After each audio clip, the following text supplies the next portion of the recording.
All right, welcome to the Franchise Time Machine.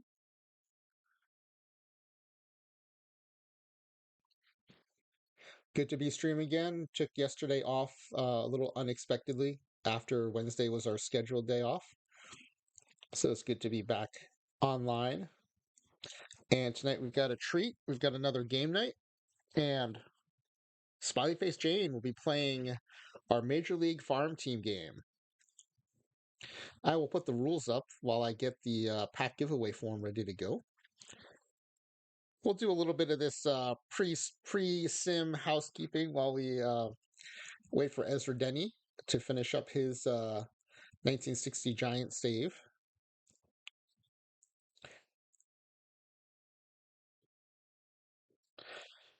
So let's see. We'll use the form. I'll copy the same form we used from the last time we played Major League Farm Team. Let's see if I can find that.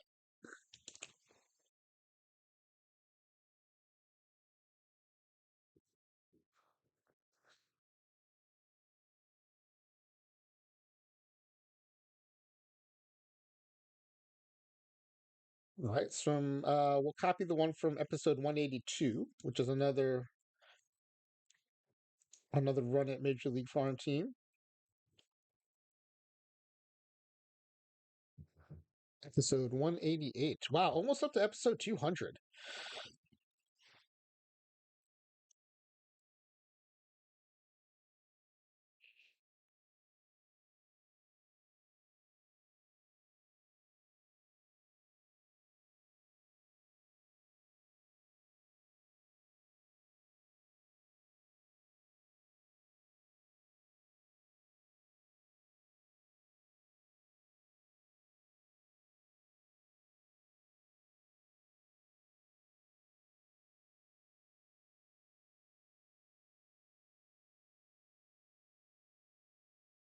Okay, let's put the form up. We'll update the form before we start the game.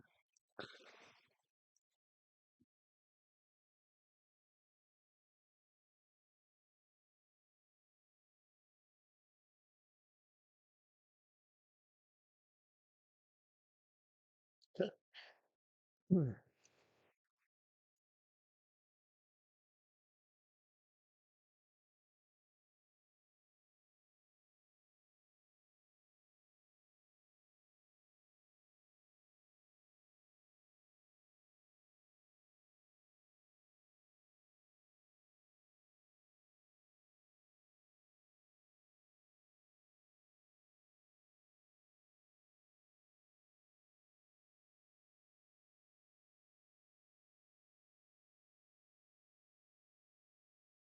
Let's see. It's the 2011 Twins, and I think Smileyface Jane is taking over the Tigers, so I'll make those updates here.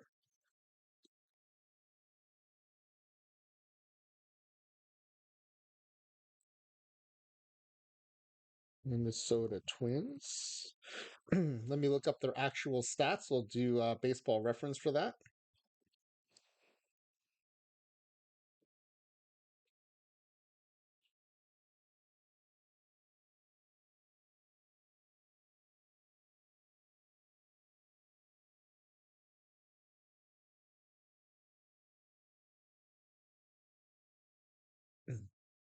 Hey, Smileyface Jane in the chat. Good seeing you. We're setting up the pack giveaway form for your Major League Farm Team game tonight. So the 2011 Twins were 63 and 99. Fifth in the AL Central. And I'll pull up the AL Central real quick. The Twins were 32 games behind the Tigers.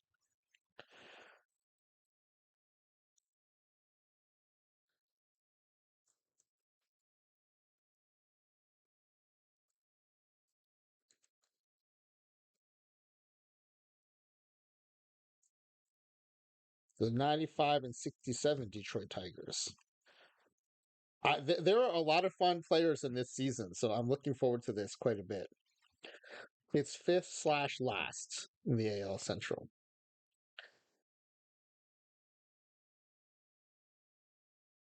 And the major league team will be those very same 2011 Detroit Tigers.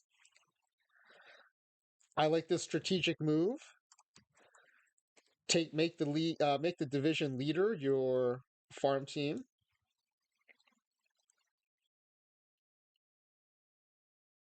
95 and 67.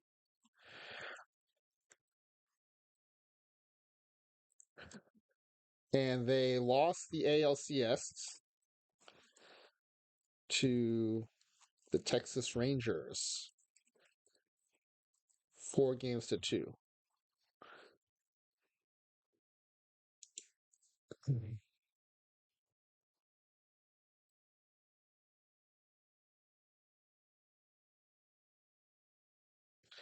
Yeah, so the experimental details are the same as all of our sims, except for the fact that we have to have the modifiers on to recreate the era. But because we're not bringing anyone in or creating any players, that should not matter. We're just moving players around the major leagues, so the modifiers being on should be fine. Again, OOTP login is case sensitive. This is how we get you your packs, so please make sure that's entered in correctly. Typical questions: will this team make the playoffs? Will it make it to the World Series? Will it win the World Series? Will a player on this team win the Cy Young Award? Will a batter on this team win the MVP? And it's specific to batters because we don't allow pitchers to win the MVP. How many regular seasons will this game win?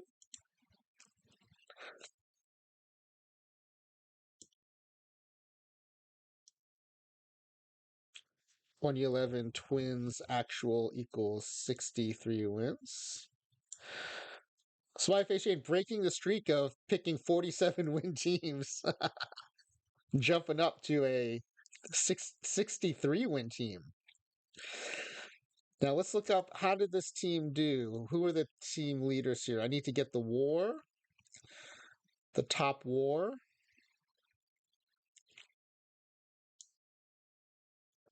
Oh my goodness, the top WAR was a 2.4. Denard Span with a 2.4. Span had a good card in Perfect Team 24 last season.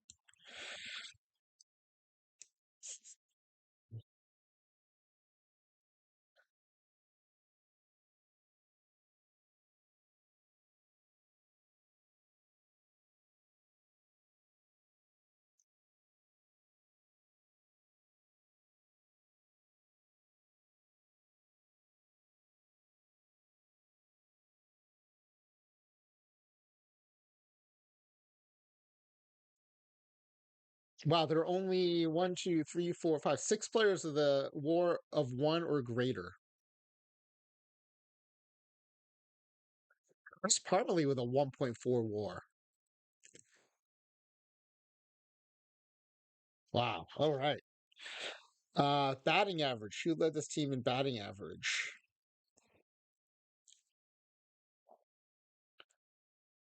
Well, we're saying at least 300 plate appearances, so that would have been Joe Mauer, 287.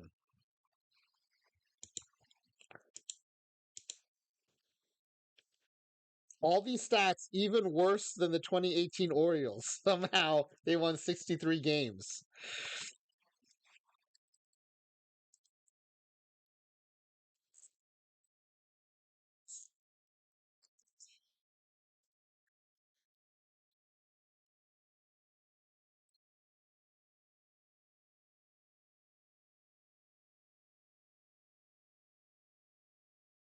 It's actually impressive they won 63 games considering so far their stats are way worse than the 2018 Orioles, who won 47 games, that SmileyFaceJane has used before. All right, regular season ERA leader for this team.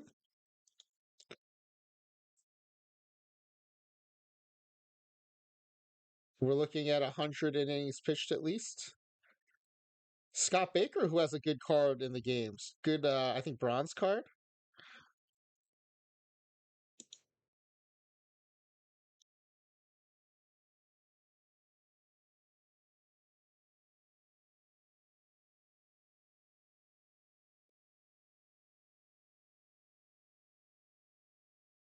3.14.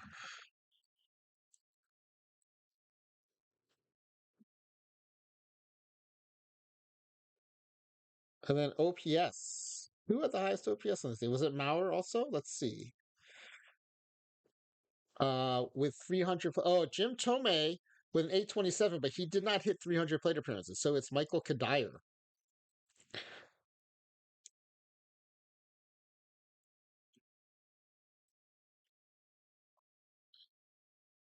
0.805.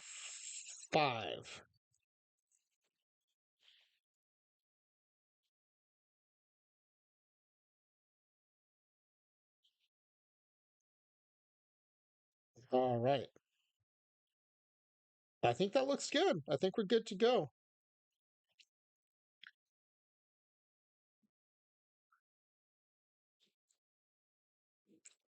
All right, let me put the rules back up again real quickly while I post this to the chat.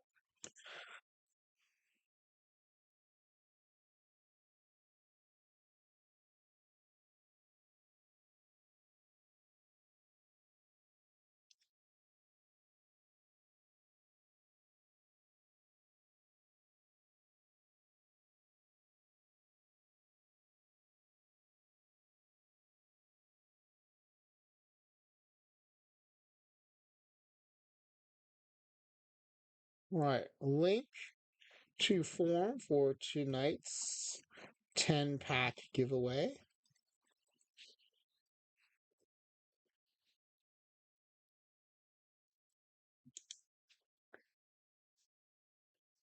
SmileyFaceJane, as always, you are eligible to participate if you'd like to play.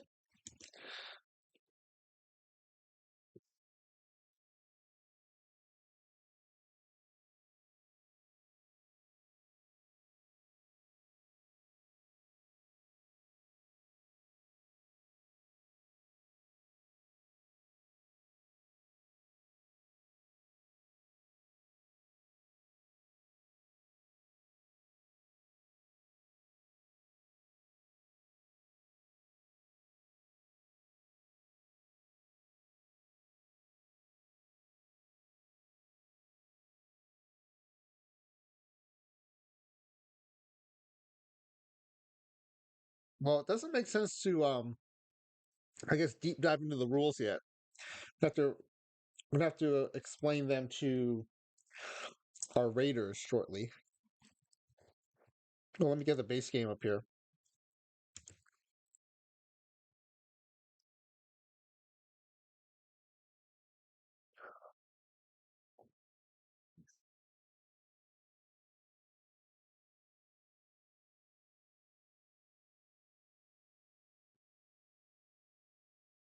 I've got to remind myself to do 2011 run environment. It's pretty easy to forget that.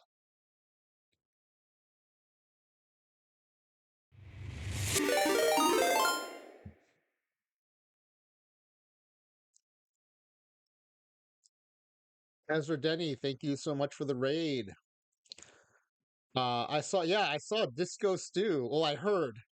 I've got one earbud has your stream on. I heard Disco Stew in a walk off. This has been a big night for me. So my player in Laptop Hounds NHL 25 was the captain of the Stanley Cup winning Charlestown Chiefs. We won the Stanley Cup tonight. And then we raided into Ezra's stream where I learned about the movie The Stuff. I know and have seen and am well versed on many bad movies from the 80s and 90s. I was not familiar with this stuff. I don't know how it got past me, but I am going to watch it. It is available on Hoopla, which is available through our public library. So you may want to look into that. You may have access to Hoopla using your library account. You too can watch this stuff. And then Disco Stew with the most improbable walk-off home run I've heard of in a long time. And then tonight we have our very own PTCS champion, SmileyFaceJane, playing Major League Farm Team. So for the Raiders, this is what we have going on tonight. We do three kinds of streams for the most part. in our late night time here. We do experiments where we test how the base game works and by extension, how Perfect Team might work. We do historical simulations where we do things like when Willie Mays passed away, we put four versions of Willie Mays, four MVP level versions of Willie Mays onto the 1973 Mets. And we do these. We do community game nights. So I have invented several different ways to play the base game. These are ways I used to play, just fun ways to kind of manipulate time and space in the base game of OTP. And I've kind of codified them into ways that we can be competitive, right? So if I make the rules more defined, we can all play and see how we do against each other's scores. Volgos wants Smiley to share their tournament rotation, how they had 10 PTCSs. Not just 10 in one account, Volgos, another account with 9. So I hope SmileyFaceJane doesn't mind us bragging on her, but she's a very celebrated part of our late night community. So 19 PTCSs across 2 accounts, and then a bunch more across some other accounts. But a 10 qual is definitely a huge achievement. I've never heard of someone doing a 19 qual with 2 accounts. That's incredible. But some of the games we played already on stream, Volga's been playing OT for 5 minutes. Already know she's a legend. Yes, for sure.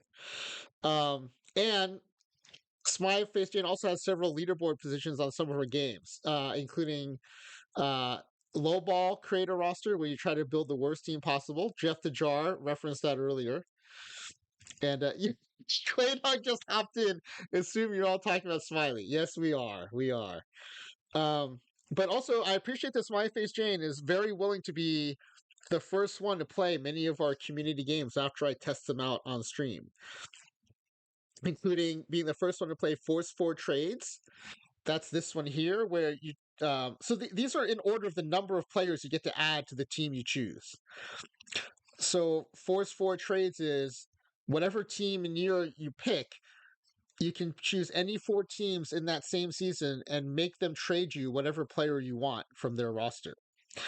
And then this is, I think, SmileyFaceJane's second time playing Major League Farm Team. This is one where you pick any other team in the majors.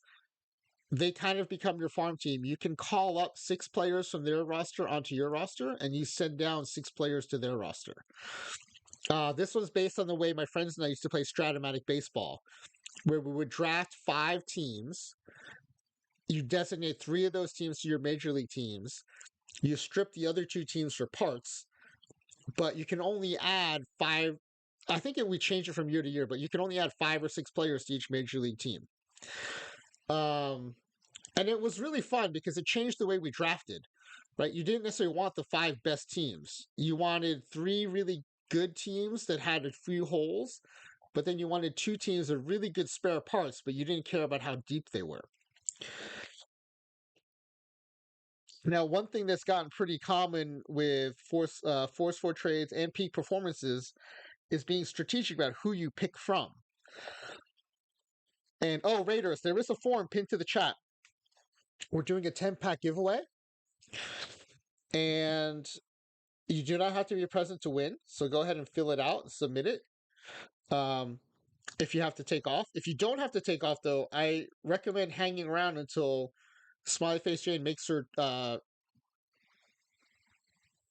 decision. Oh, the new PC did not come. Well, it is here. But with all I had going on this week, with my wife being out of town for work, I have not even opened the box yet. It is sitting in the office. We have a little office / guest room in the house, unopened. I did not even want to mess with it for fear of not being ready on time. Yes, you're half right, Clay Dog. For all the wrong reasons, exactly.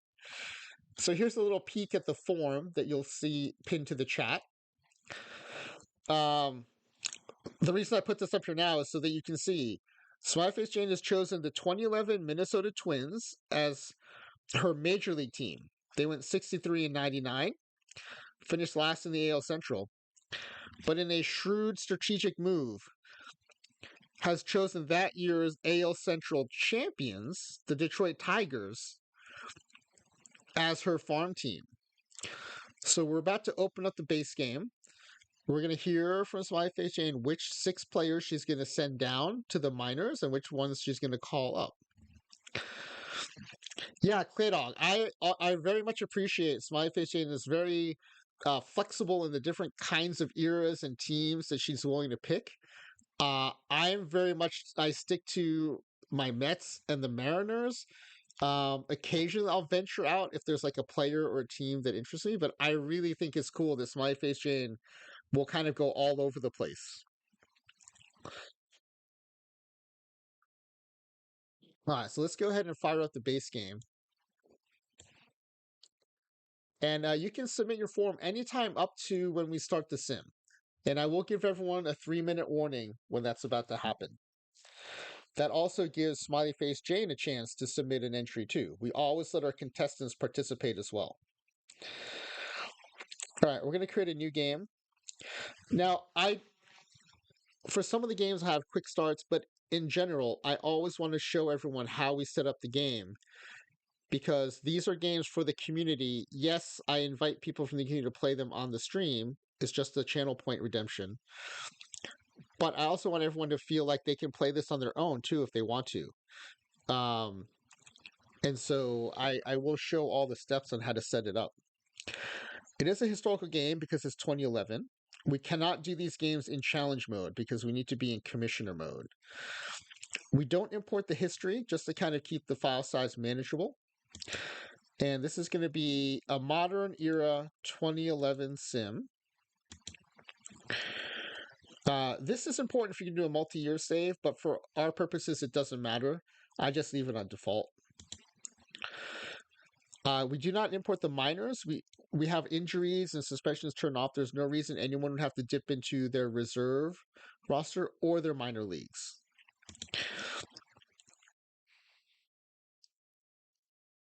So all the major league teams in this season will go through without any injuries. So their entire 26 or in 2011 be the 25-man roster will make it all the way to the end of the season.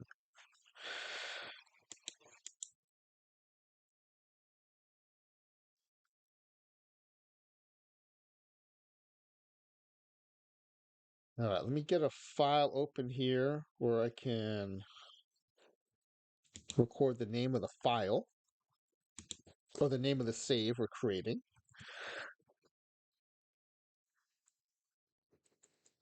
Okay, this will be Major League Farm Team SmileyFaceJane. Look at all these acronyms. 2011 Twins. Let's call it V2. I think this is the second time SmileyFaceJane is playing this game. Saw Nolan Network played a game recently. We'll change this to SmileyFaceJane. American. Female. These are all attributes she's chosen before, so we're just filling them back in. If you want to change anything, let me know. I know some people like to have fun with the nationality in particular, but we're going to go ahead with that for now. Fire it up.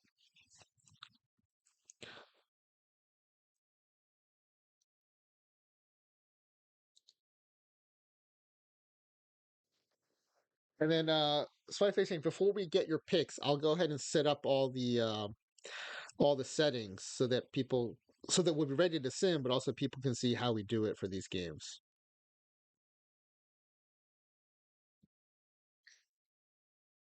All right, we're taking over the Twins.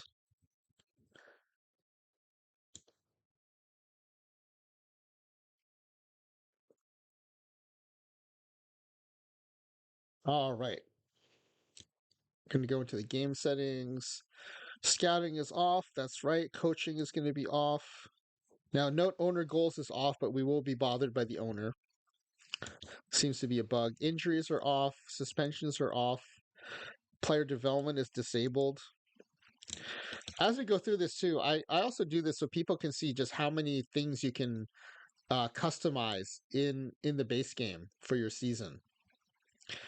And we're only looking in half the windows. Like a lot of these don't have anything to do with our sim, but there are things you can customize in there. Okay, the league settings opens up a new set of windows here. Well, it's my face saying, while I'm doing this, please let me know if you want to rename the 2011 Twins. So we're going to just make this the roster expansion date will just expand to 27 players, which means no expansion. We're leaving trading on until after. We're going to turn off creation of free agents. We're going to leave trading on until SmileyFaceJane gets her players, and then we'll turn it off, which I almost always forget to do. Fortunately, SmileyFaceJane has remembered in the past to remind. Twins is fine. Okay. Now we do turn off the impact of popularity on All-Star voting. And let's see. Everything here is good. All right. We're not importing source rookies. We're not having players miss seasons according to history. Okay, now this is an important part. Normally, we set this to 1 and we lock it. In this case, it's already set for the year 2011.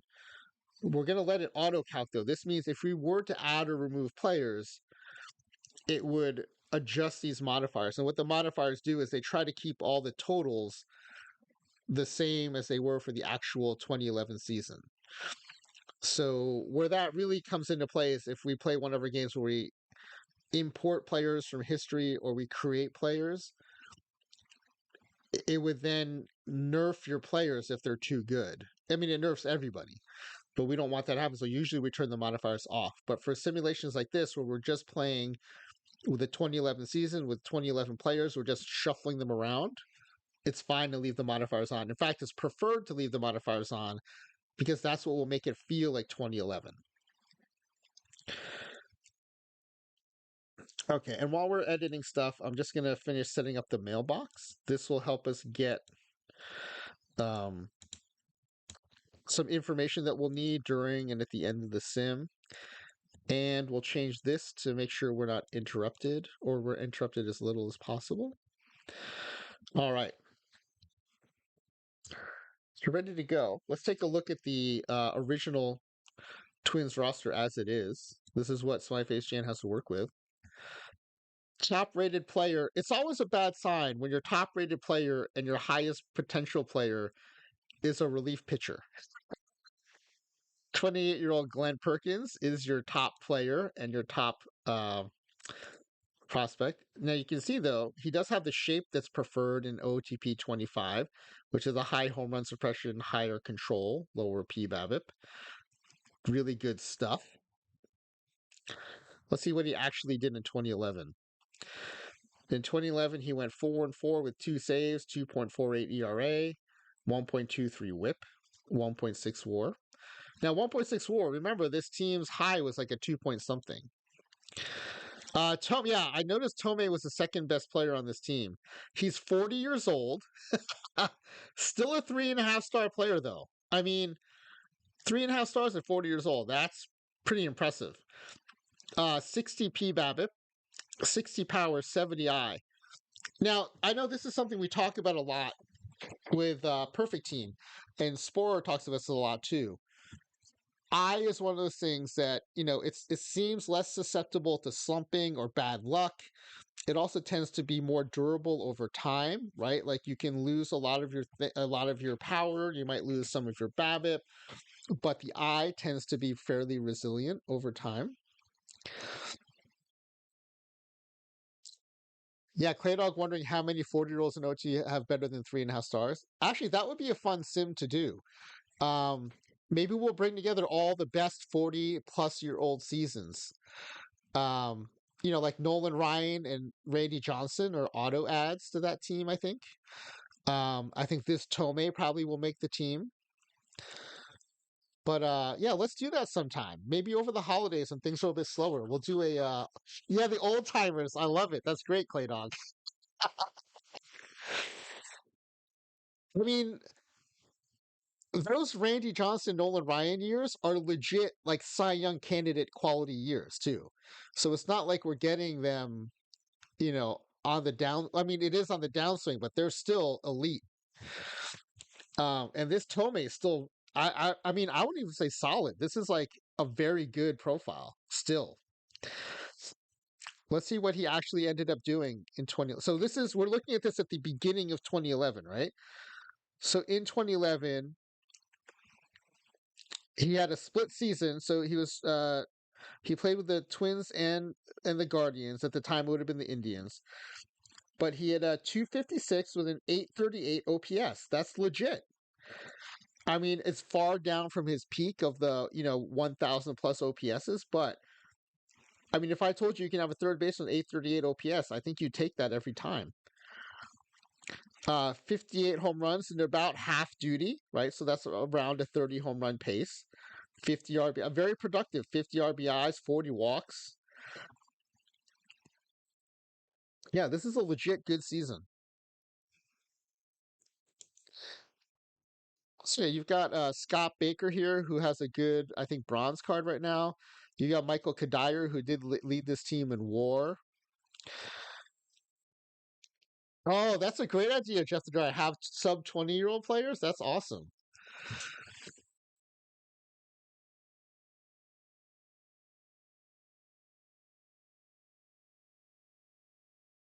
Yeah, well, they can get ruined. We just grab them at their best seasons, so that's the beauty of the base game.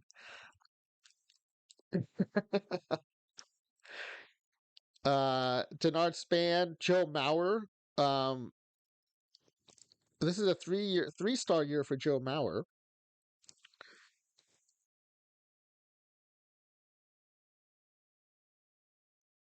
Right, so he's coming off of three consecutive 300 seasons. He had 328 in 08, 365 in 09, and 327 in 2010. Yeah, Clay Dog, we do. Yeah, we still need to do the righties and lefties sim too. Yeah, and we'll do the old timers and the youngsters, the whippersnappers. It could be the old timers versus the whippersnappers. So this is why this Mauer profile seems a little nerfed. The season that it's based on, he only hit 287. So it's very much a down year for him, right? It interrupts a string of three uh 300 seasons before, 300 seasons after. So this is a down season for Mauer. But yeah, there are some pieces here. Uh uh Joe Nathan is the closer at 36 years old. I mean, well, let's look at the pitching staff.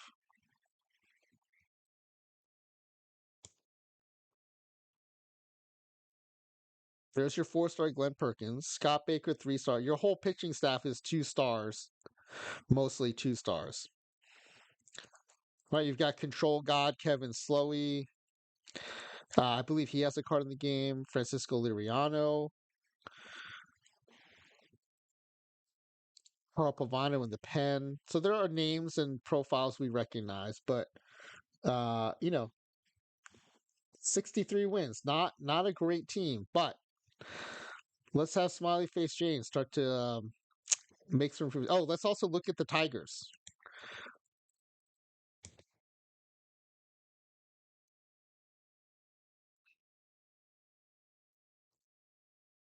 So the batting front, they have Avila, catcher who had a launch diamond card in PT 24, 25. Of course, there's Miggy. This is peak Miggy, right? 70 contact, 75 BABIP, 60 power, 70 I. You've got a 4.5-star Victor Martinez, 3.5-star Johnny Peralta. You've got several 3-star players here. And we go to the pitching staff. No, sorry, I went to the Twins pitching staff. There you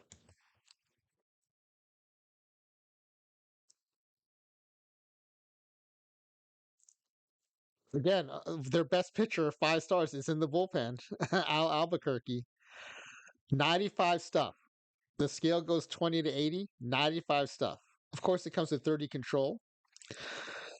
You've got 4.5 star Verlander. This is almost peak Verlander, right? And then you've got pretty deep pitching staff here. So lots of ways you can go here with this roster.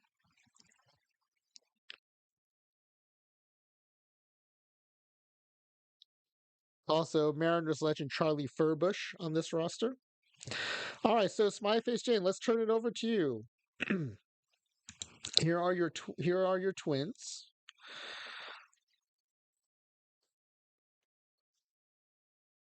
Is the first player you want to call up a pitcher or a batter?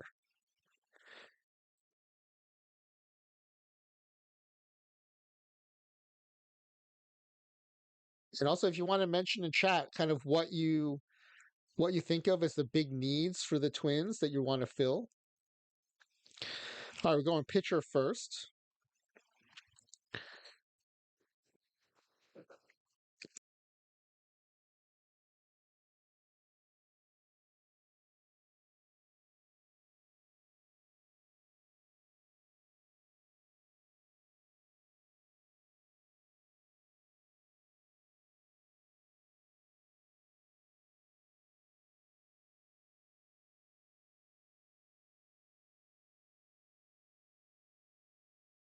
Again, SmileyFaceJane is going to get. You kind of need help, any help you can get. Verlander, yes. Add an ace to your team, take an ace away from the division leader. Okay, so here's how we do it. We go to now we are calling it a call up and a option down, but we need to do it as a trade.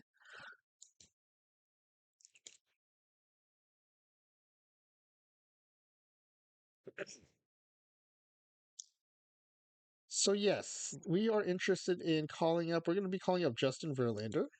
Now, if it were a trade, what would they take for him? Wow, this is interesting. They would have taken a straight up trade for Liam Hendricks. I'm assuming at this point he's not on a contract. Yeah. So one of the reasons this is appealing to them, and if you don't play a lot of base game, you might think, well, why would they trade? I mean, yes, we know Liam Hendricks has some upside here, but this is Verlander. Why would you trade for Liam Hendricks? Part of the reason is he has not been called up yet. So he is still on a minor league contract. That means you still have 6 years of team control, and he adds $0 to your payroll. And so for some teams, that is very appealing. And that's why they're willing to make this trade.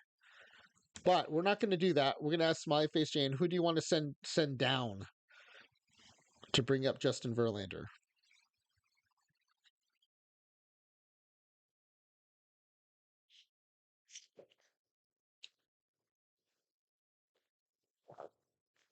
Oh, the earlier mentioned Kevin Slowey.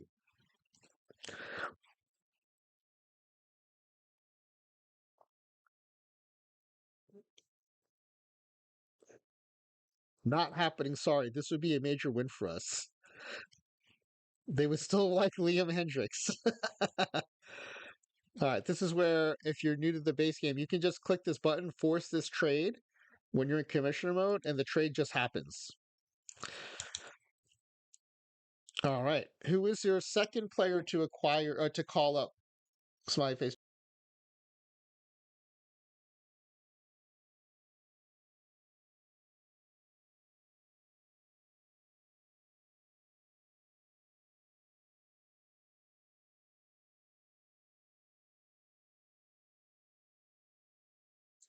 All right, going the batter side now, bringing up Miggy.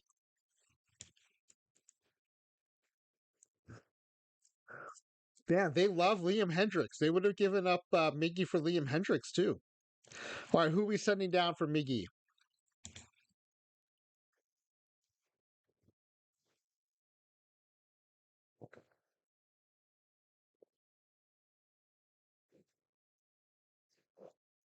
Luke Hughes. There he is. Second baseman Luke Hughes.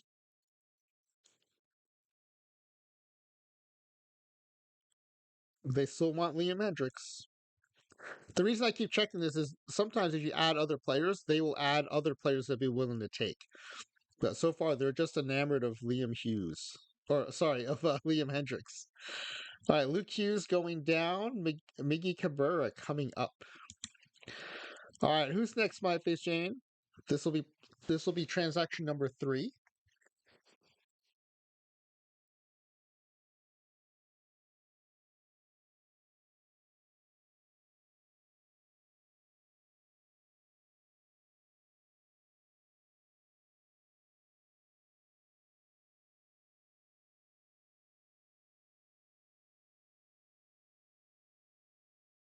Yeah, the crazy thing is the Tigers have 2 really good catchers here. All right, Alex Avila. Let's see, who are they? There's no one they would take. All right, tell me who you're going to send down. In the meantime, I am kind of curious to see if we were to add, if we added Liam Hendricks, what would they say?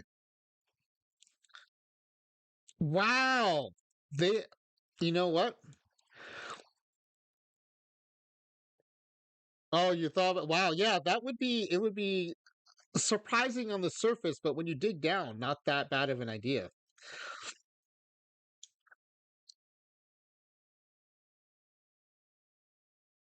Okay, this is why they're less willing to part with Parkman because he's only had 2 years of service time, and so there's 4 years of player control, and that's very valuable.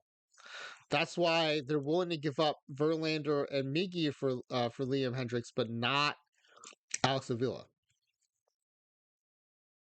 All right, so who are we sending down?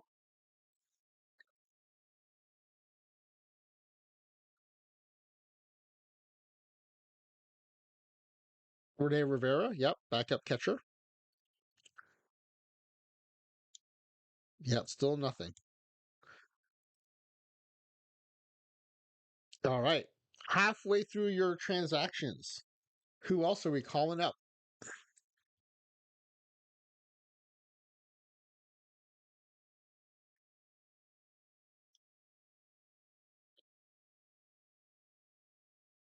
Ronnie Peralta, 3.5 star shortstop. And who are we sending down? They'll take their catcher back for Johnny Peralta.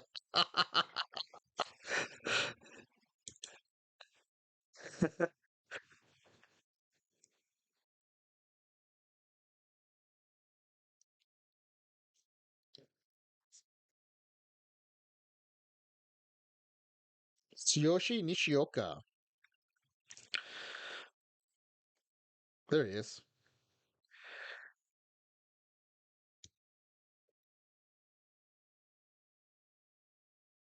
Oh, now they'll take Hendricks, or they'll still take their catcher back.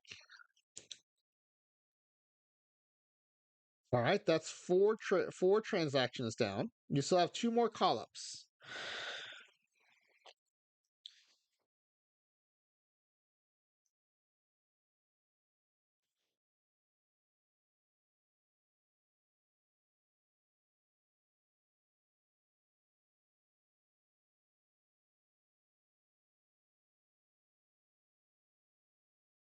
So now that SmileyFaceJane has seen this, she wants to do a normal 2011 Twins franchise and just fleece them for Mickey or Verlander.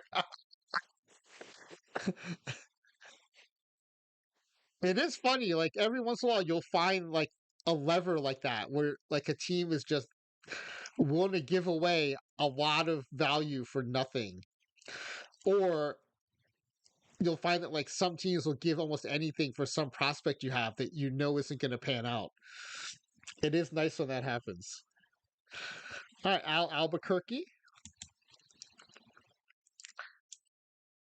Again, they'll take their catcher back or they'll take Liam Hendricks. They love Liam Hendricks.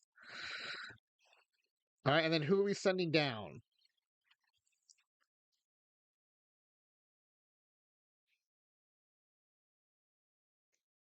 We have quite a bullpen to choose from.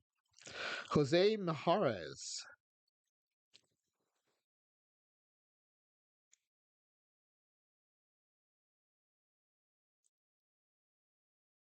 Yep, still the same players on the table for as far as they're concerned.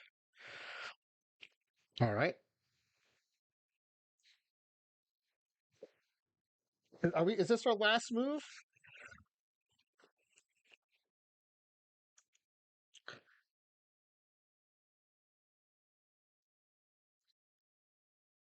One, two, three, four.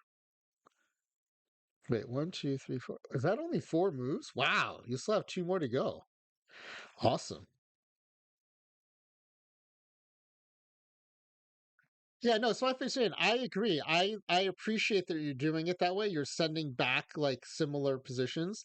Um, I also think that you could really screw a team over by sending back different positions. But I appreciate the way you're doing it. That's how I do it too. I do try to stick with position by position. Is it one more? Let's see. You've done Albuquerque, Avila, Cabrera, Verlander.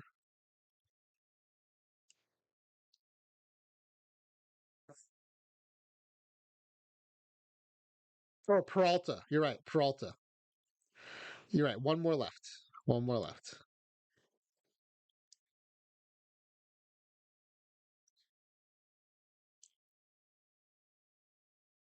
And again, this is why you get more picks with uh, Major League Farm Team because you're only picking from one team. So there are definitely diminishing returns. Victor Martinez. Okay. And then who are we sending down? You do have some catchers on the reserve, I think.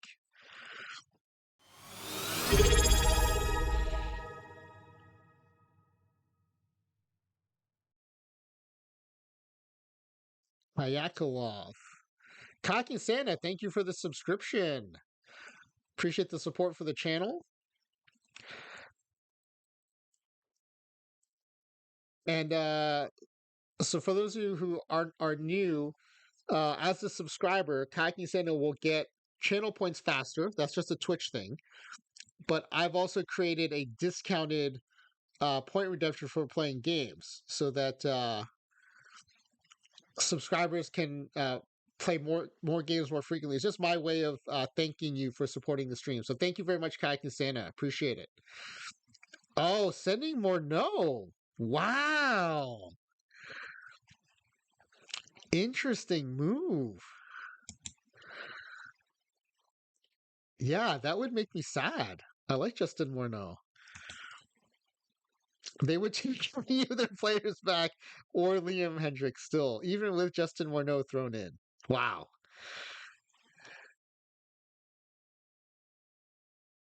All right. Let's force this trade. All right. Now, let's go to the roster. And now, because the setup is so fast, I give our contestants in both Force 4 trades and Major League Farm Team a lot more latitude in changing rotations and lineups from what the AI sets. Yeah, so I think say no, I agree. Sending someone from the active roster, I do feel is pretty fair. So I appreciate that.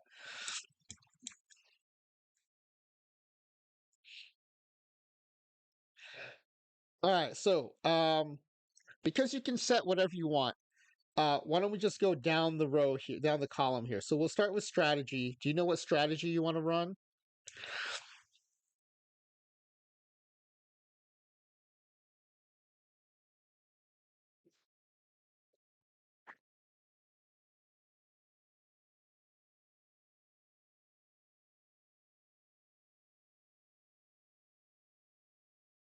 Moderate sabermetric.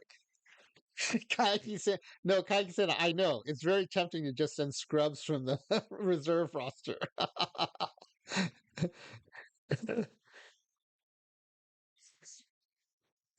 Moderate sabermetric. Okay. and then we'll go down to your pitching staff. So we'll just start with the AI, and then you can make whatever changes you want. So Verlander is your ace. Albuquerque is in middle relief, just kind of in the pack there, with Joe Nathan still as your closer. So whether it's bullpen or starting rotation, let me know whatever changes you want me to make here.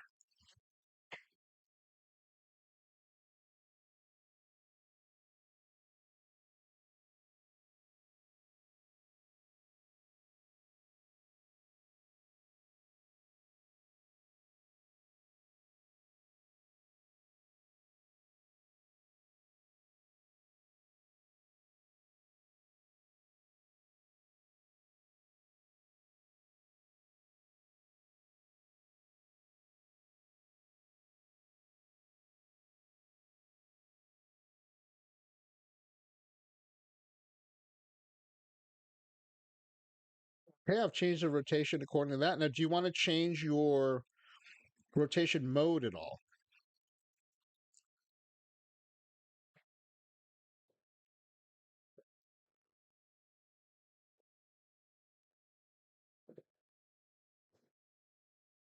Always highest rested. Yep. When you have a clear, higher front end of the rotation, I think that's the way to go. What about in the bullpen?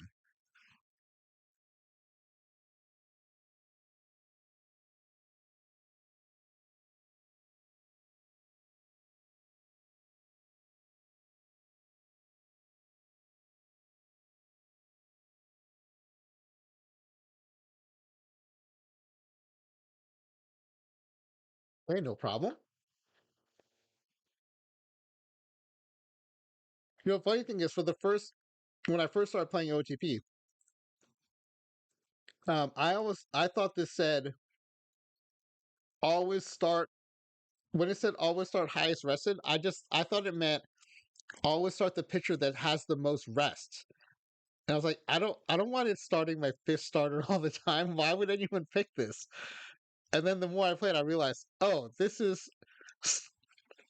start the highest rated starter who is rested. I just thought it was start that player with the most rest.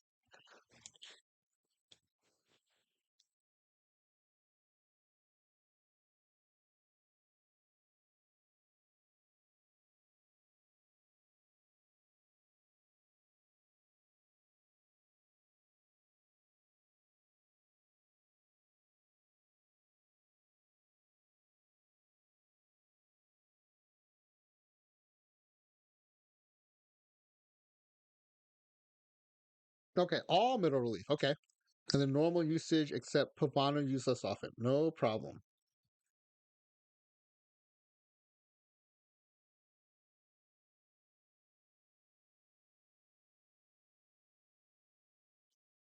Okay. Do you want any secondary roles or do you want me to clear these out?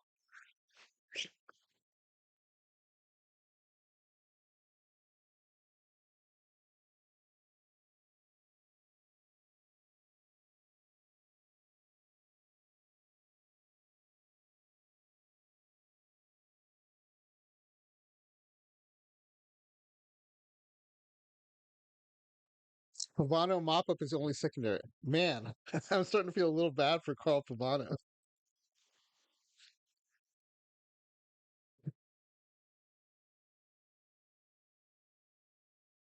All right.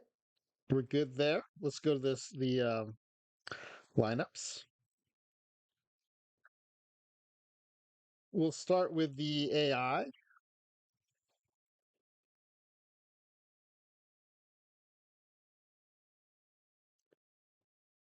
So on the DH lineups, we will have to do non DH in case you get to the World Series. But Victor Martinez is your DH right now. Miggy's batting third at first base. Phyllis clean up at catcher. Kadir, Tome, newly acquired Johnny Peralta batting seventh at shortstop.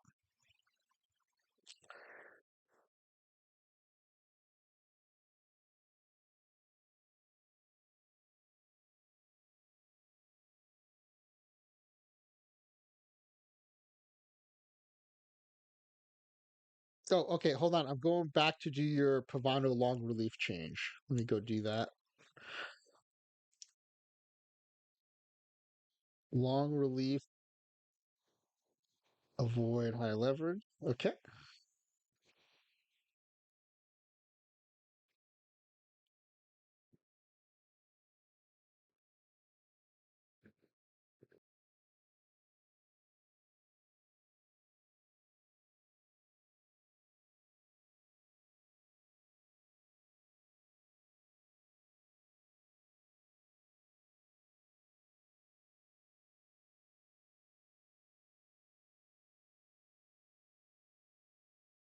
Okay.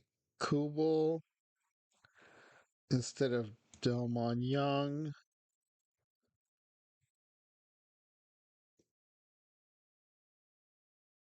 Okay. Now, is he still batting ninth, or do you want me to move him up in the lineup?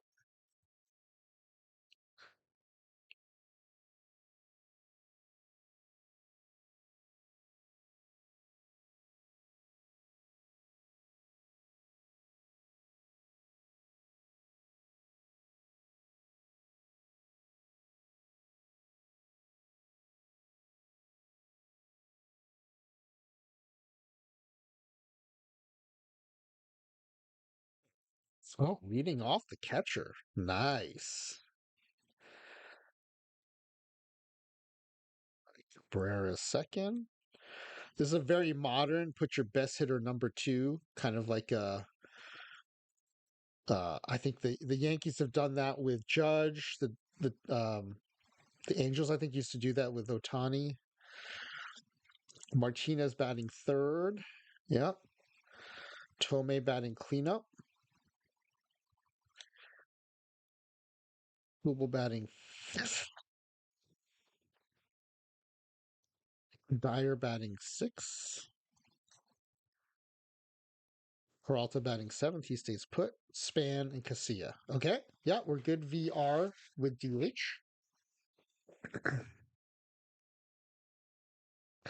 Peralta before Kadire. No problem. The other nice thing about having the new computer, once it's set up and ready to go, is it should have enough um, power, bandwidth, memory to have contestants join with voice if they want to, so that we can talk through some of these edits. They might be easier than typing them out, so that'll be fun too. But I'll still give everyone the option to do it by chat. I kind of like doing it by chat, but also especially when we have folks like EVC or Laptop Pound or Spore playing, it might be fun to have them even on camera too, since people are used to seeing them. Verse lefty. Villa, Cabrera, Martinez, Peralta batting cleanup. Tomei, Kadire, Delmon Young, Denard Span, Casilla. Okay, yeah, looks good. I think we got it. Now let's jump over here to the non GH lineups. I have to tell you, I keep looking up here to hit submit because I'm so used to doing tournaments. I'm like, oh, we got it. We got to submit so we don't lose these changes.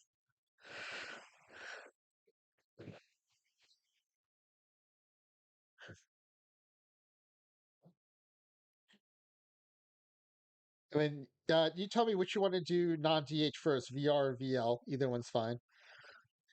Can Miggy play third? That's a good question. No, this season, Miggy can only play first.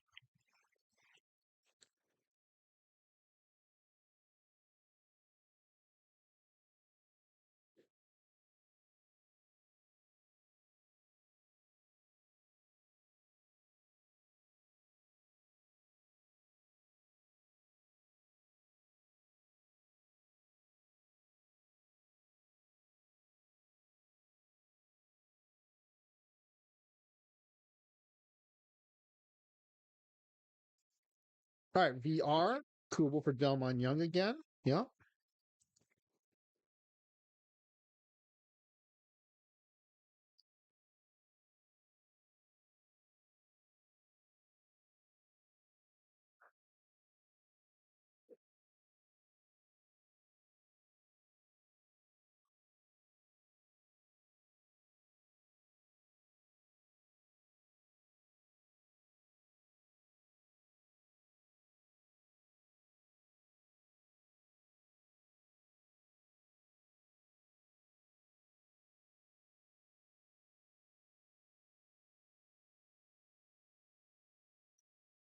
Cabrera,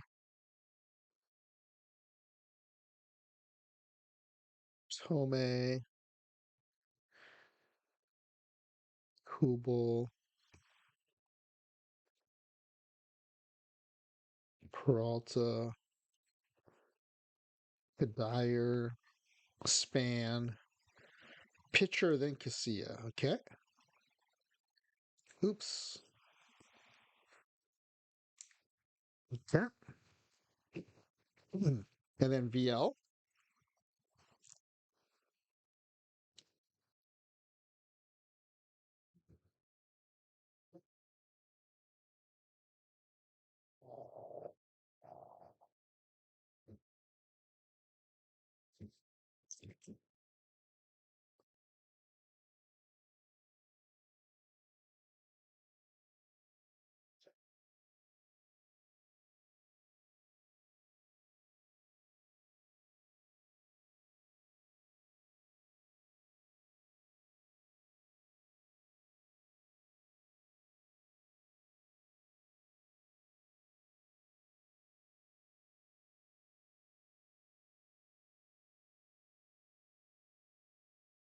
Okay.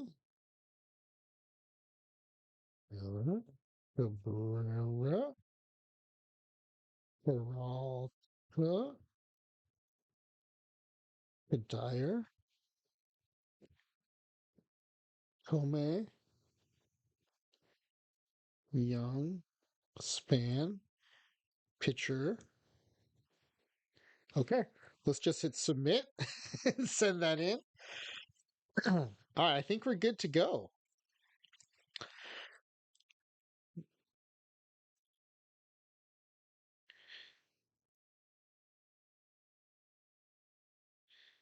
Are there any other changes that we've overlooked? The lineups are set. Pitching staff is set. Strategy set. I think we're good. All right. So this is the point at which we usually give everyone the 3-minute warning on the pack giveaway form. So we're going to run 3 minutes of ads. And it gives me a chance to get ready too for the sim. Also, make sure we don't get interrupted during the sim. So I will see you all in 3 minutes. Please submit your forms, and then we'll take a look at them when we get back.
Right. It kind of looked like the ad roll never happened, but I got done what I needed to, so I think we're good to go.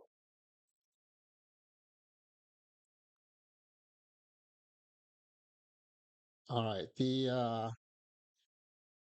Let me just look at the responses, make sure Smiley Face Jane is in. Yep. Okay, so I'm going to close the form. If anyone is about to hit submit, please let me know in chat. Otherwise, I'll close the form and we'll take a look at the guesses.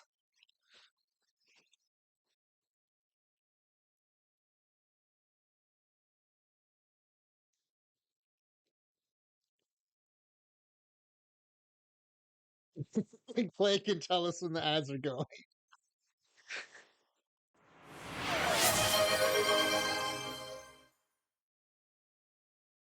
Oh, Holographer can wants to rename a quick save team.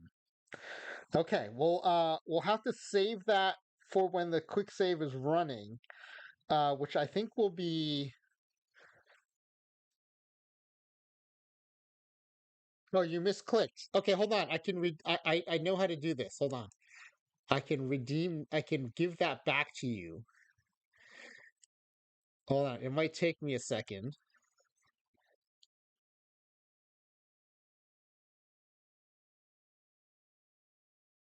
Where is it? It's in here somewhere. Oh, it's under community.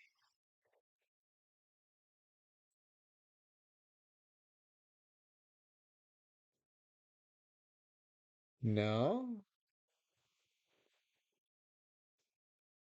Well, so if you want to play one of these games, there's a channel point redemption for playing games. Oh, here it is. Your rewards.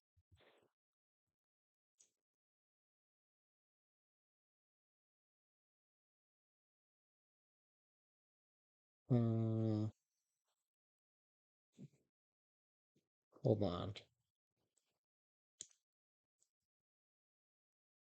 Oh, here it is. Review requests. Okay, so okay, I canceled your requests, so you'll get your channel points back.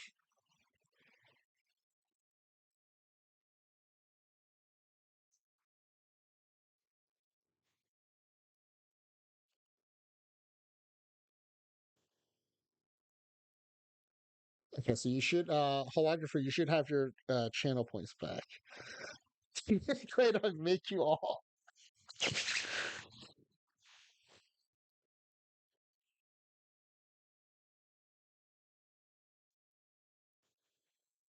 So okay, let me see what it looks like from your end. If I click on a channel point redemption,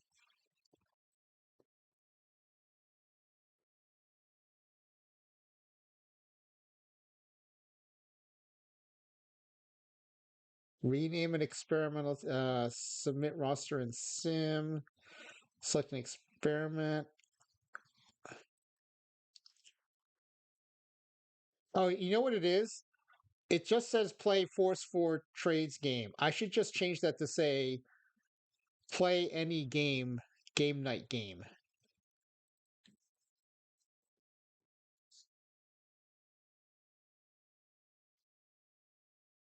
Let me change that right now, actually. Uh,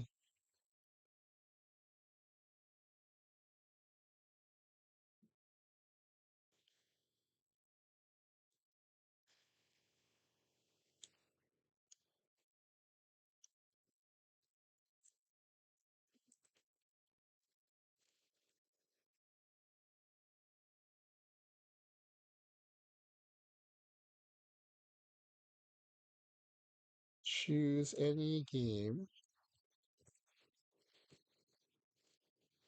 from the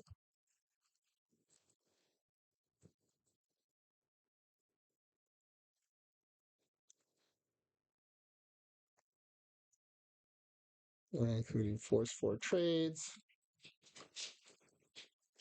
peak performers,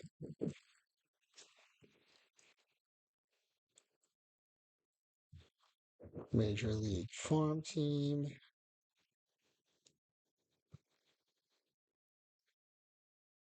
and Shopping spree. Okay. So that's up there. So hopefully that's a little more clear. And then there's a subs only discounted game redemption, which is 87.50. Okay. So hopefully that'll be less confusing.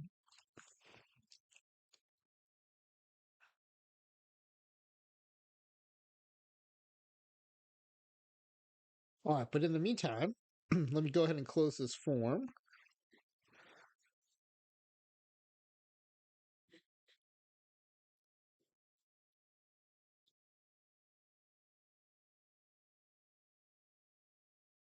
And let me unpin the form.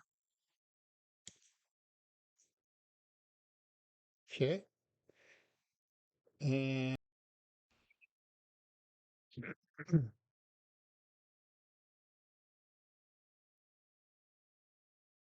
we'll generate a spreadsheet. Okay.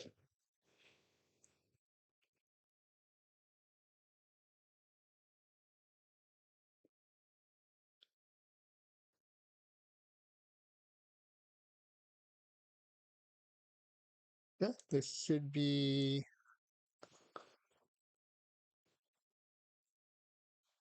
I'm going to resize the columns a little bit.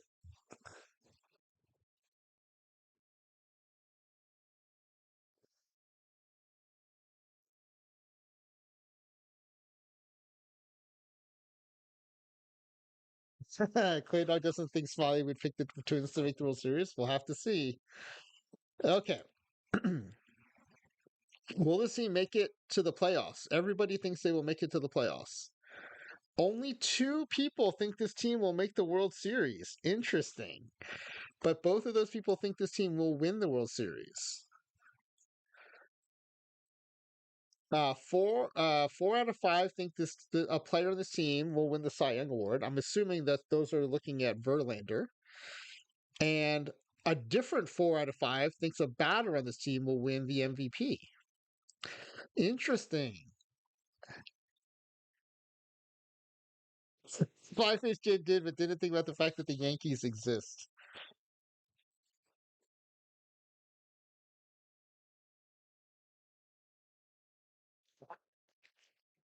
All right, let's see what happens.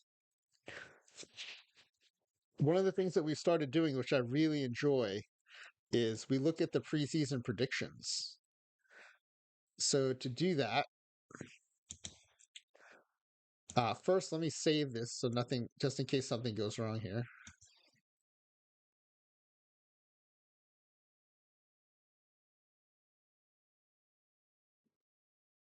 Okay, if we sim one day,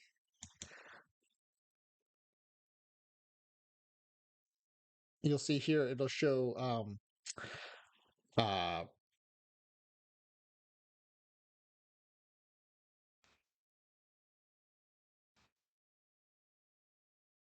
season predictions, generating MLB season predictions. All right. So the predictions under MLB, they are a report and it's preseason predictions. Again, remember this team won 63 games in real life. You are projected to win the AL Central with 87 games, but still trail the Rays, the Yankees, the Red Sox, and the Rangers in terms of wins. The 822 runs will be by far the most in the AL Central. Oh yes, turn trades off. Thank you for reminding me. I always forget to do that. Thank you for the reminders.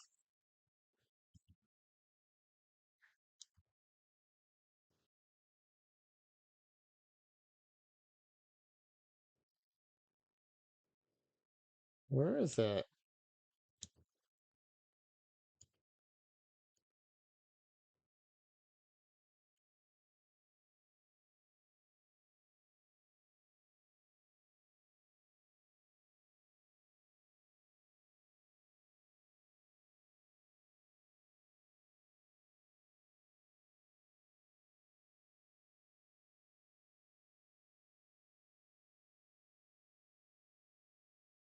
Trades are off. Okay. Thank you for that reminder. Uh,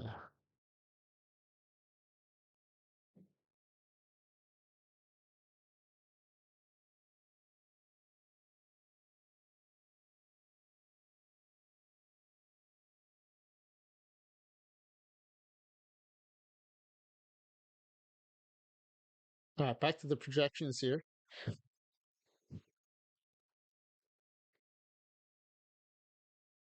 Pitching wise, you are kind of middle of the pack in terms of ERA. I mean, you only added one starter, so that's not that surprising. But this is a big improvement in offense, I'm sure. But yeah, the Yankees, man, 236 bombs projected to hit.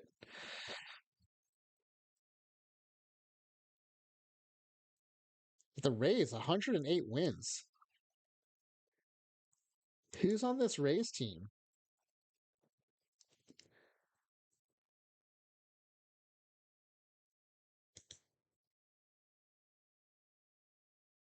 Longoria, Zobrist. I mean, a bunch of 3 stars, 2.5 stars.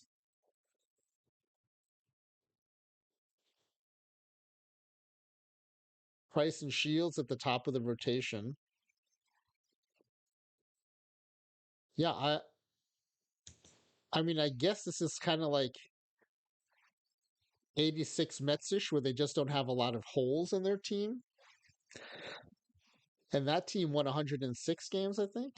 So it's possible. All right, well, let's see what happens.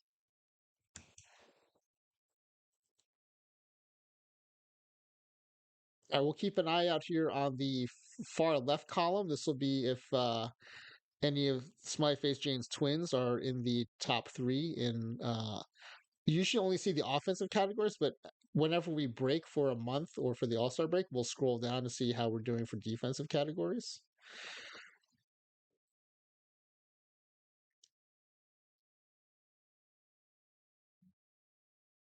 All right. This is not 2023, so but we are starting at the end of March, so we'll have one game to start the season here.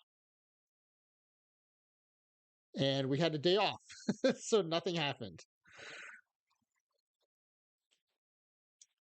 All right, first full month coming. What is going on?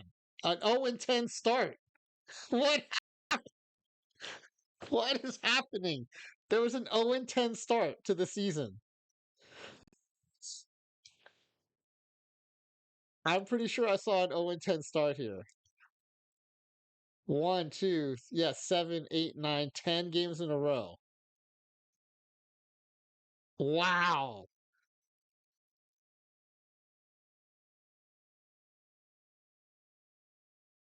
Smiley face Jane, I don't know what happened there. I mean, there are a couple close games, but a lot of these are not that close either. Wow.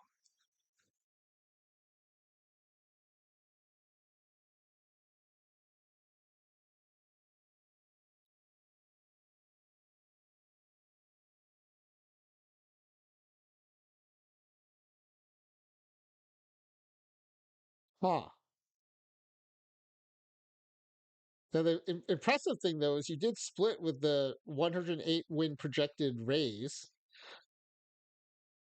A little more red in the Christmas tree this year, says Kayaking Santa. Wow. All right, well, let's see what happens in May. Hopefully, the fortunes will change. No offensive leaders, top 3 wise. Yeah, no yellow ink at all.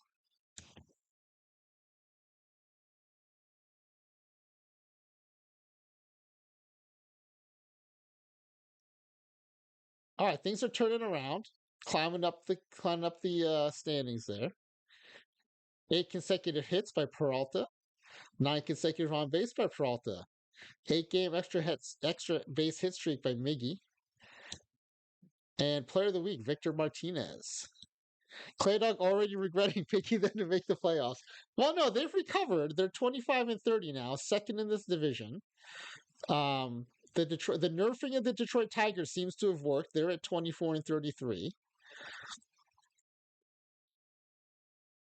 But yeah, 25 wins would still have you second from last in the other AL division. So not great so far. But we definitely saw a bounce back after that.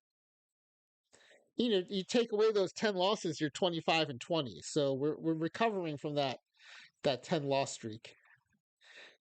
Kadire now showing up here as far as a hitting streak, and still no one on the pitching staff. I wonder how Verlander's doing.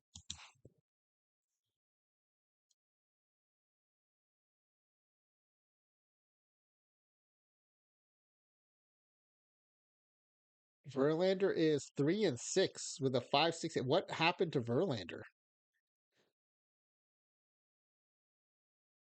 RNG, yeah, RNG is gonna RNG. That's true.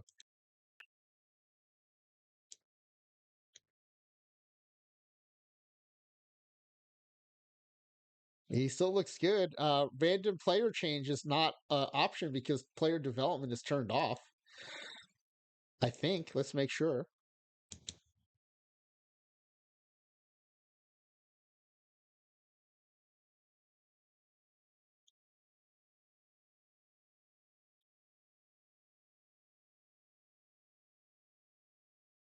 Yeah, player development is off, so that the talent change randomness is 0. Took better than Seawitt's running the pop up. Oh, shots fired by Clay Dog. Oh, did Verlander have a 1.6 HRA? Let's see, Verlander. Yeah, 1.6 home runs per 9. Wow.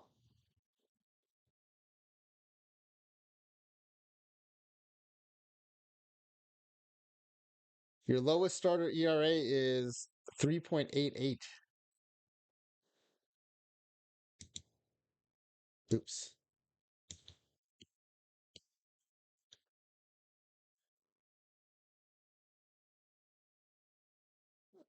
All right. Let's do another month. We're trending in the right direction, though, finally.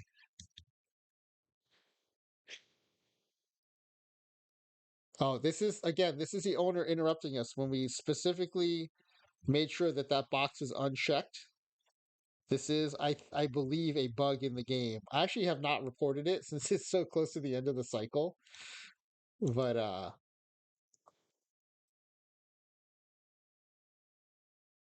we'll still sim to the end of this month here.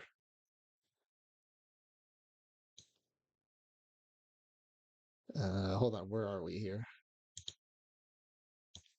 Shit.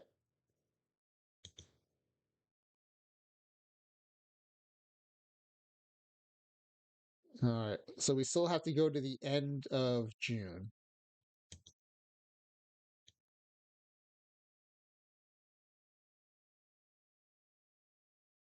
Top of the central, just behind now. Come on, get back in there. We're still 2 games behind. We were top of the central for a moment, but now 2 games behind. 36-46. This AL Central, with the nerfing of the Tigers, has just completely come undone. The, the best team in this division is 6 games below 500.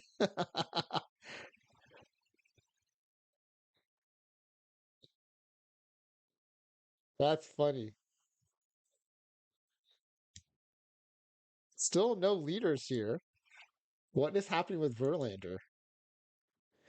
Verlander's now 5-9 with the ERA is still 5.38. I don't understand this at all. I don't understand this at all. Did the HRA go up? It went up to 1.7. Did I mess up something in the modifiers? What happened here? What is going on?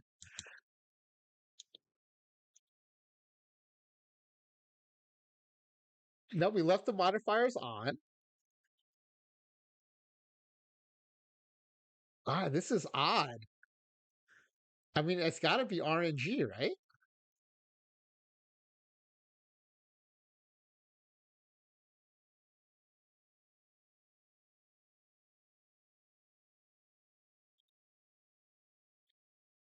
All right, let's go to the All Star break.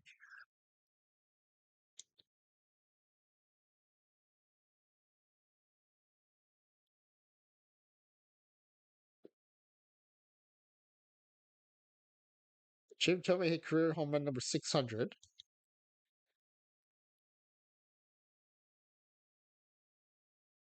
That's true, Kidog. It is weird that most of our sims do so well. Maybe that's where we should be focused, is that that doesn't happen more often.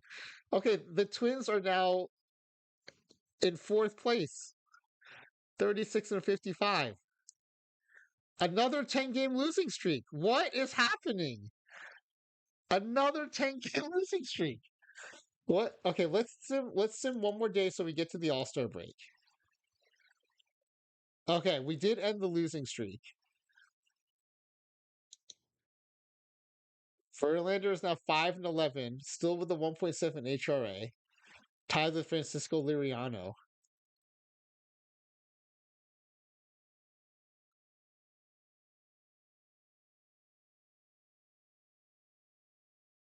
YW thinks he overshot the win estimation. I've never seen this before. This is wild. This is it possible this team's gonna finish worse? Yeah, the 6.21 ERA. This is what you mean, Clay Dog? 6.21 ERA?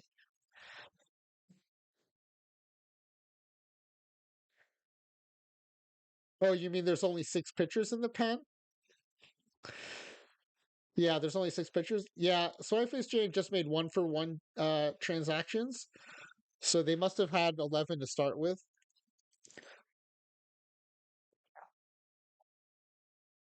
This is also 25-man rosters, so they went 11-14 because this is 2011,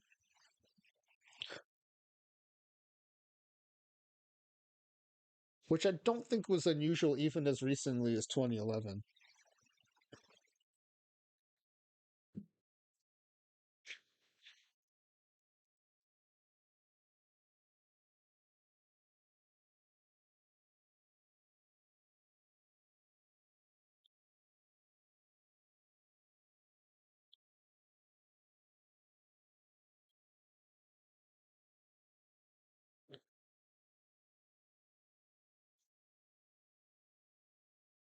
Sorry, I had to answer a text message real quick. Yeah, no, Clay Dog. I no, when you mentioned it, I was like, oh yeah, they do have one pitcher fewer than we're used to. But then I thought about the 25-man roster, but yeah, I think it's just but it's a lot of RNG to go this long. All right, let's check out the home run challenge. We don't have anyone in this. Oh no, we do. Miggy's in it, which then makes me wonder. After this, let's go see how Miggy's doing.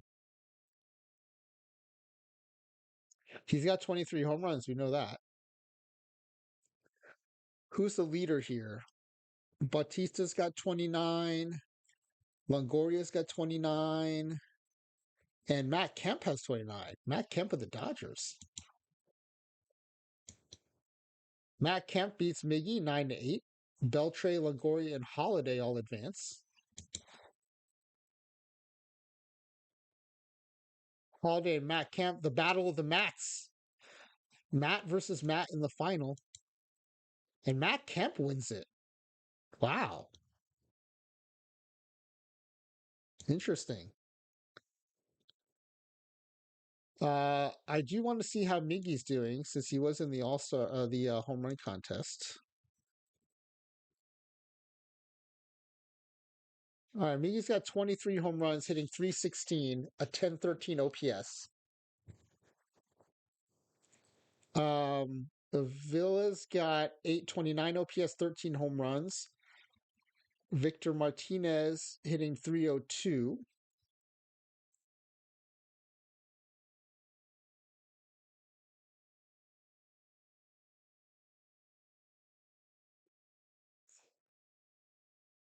Peralta's hitting 269. Not great, not bad. So the new players are doing their jobs.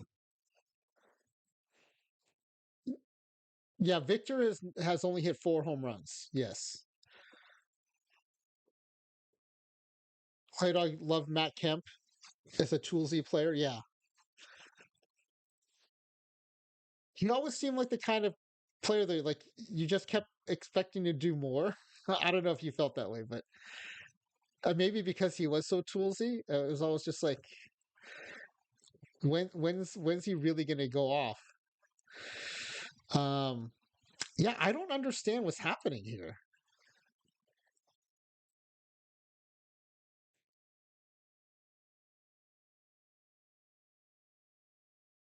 No, for sure, Clayton. He was definitely above average, but okay, I'm glad I'm not the only one who thinks he never took that next step. He always seemed like on the verge. He was always on the verge of being huge. One of those years.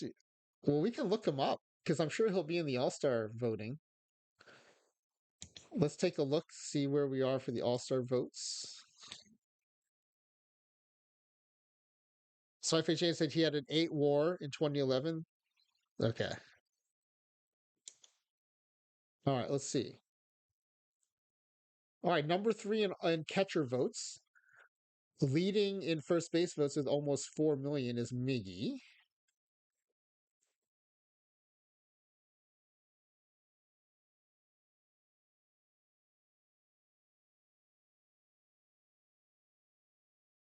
Victor Martinez at DH, third. We've got a DH with 4 home runs, but he's still third in voting. We know the pitching voting's a little broken. It has been better though in the in season sims where we're just moving players around. It doesn't seem to break the voting as much as it does normally. Okay, let's see who actually got on the team. Team NSFW ace Doug Fister is on there. Let's see, two Rangers, three Rangers, three Rangers from their rotation are in the All Star game rotation. That's crazy. And a bullpen piece, two bullpen pieces. The Rangers have five pitchers on this All Star roster. Wow.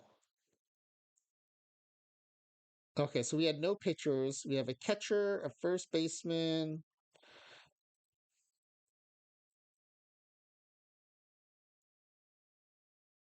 Do we only have two All Stars? What? No way. Wow.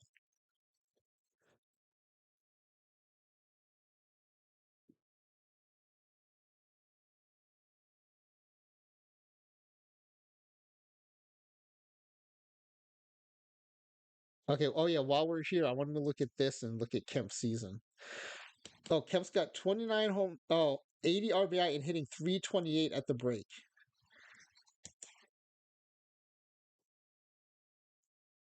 Real life stats. Yeah, he had 39 bombs. This is where it felt like he was gonna blow up, right? And then he never did. He just kind of simmers, and that's it. So, but the thing is, though, like he was always still good.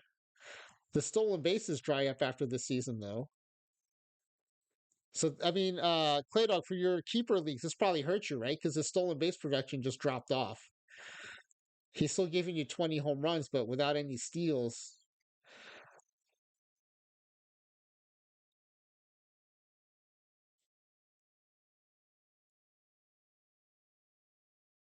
All right, well, let's go to the All Star game. I these results are baffling me. Why this team is not doing better? Like if you look at the stats, it seems like they should have more wins, but you trade him away in 12 or 13. Yeah, that seems like good timing. Yeah, well, you had him during 4 years where he was hitting, you know, 20 to 30 bombs and stealing 30 to 40 bases. So that's healthy for fantasy.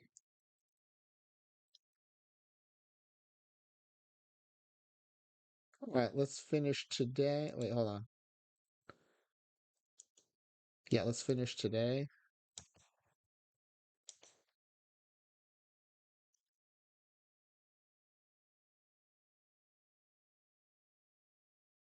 Okay, the NL won 5-3. I mean, we can hardly be blamed. There's only two Twins on the whole team. Miggy goes 0 for 2.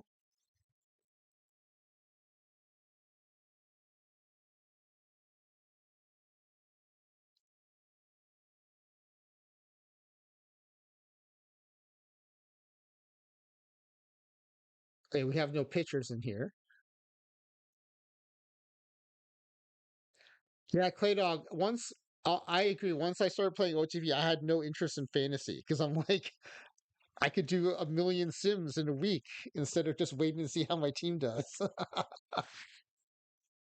Although I will say, this is my first cycle playing Perfect Team from the beginning because I started. Actually, it's almost a year to the day where I started playing Perfect Team. But PT Live helps me scratch that fantasy itch.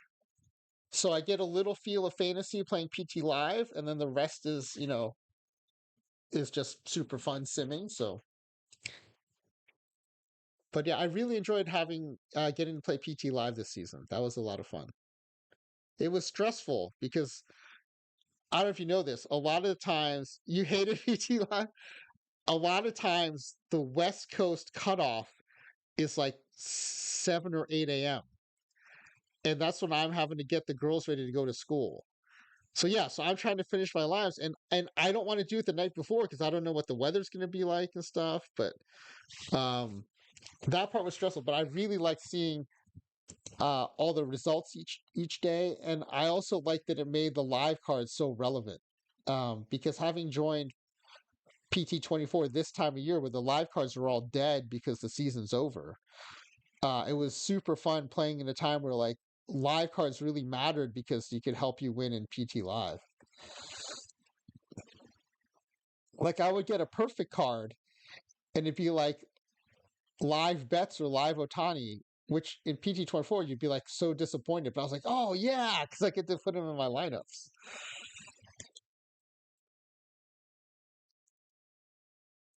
All right, let's sim to the end of July.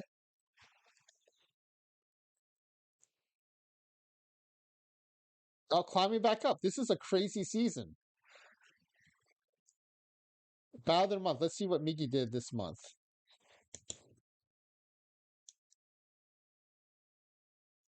Miggy gets player of the month.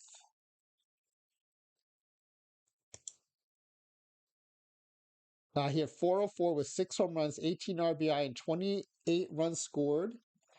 He also was walked 19 times and posted a 496 on base percentage for the month. Wow. That is a good July.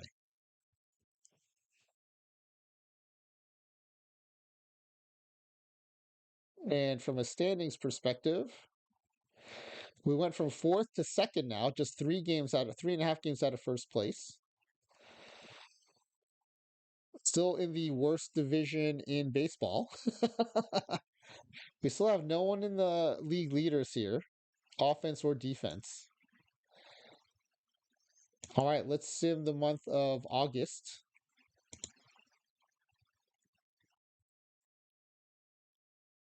Still can't catch the Royals. 7.5 games behind, 8.5 games behind. The problem is the division's so bad, we're not going to be in wild card position.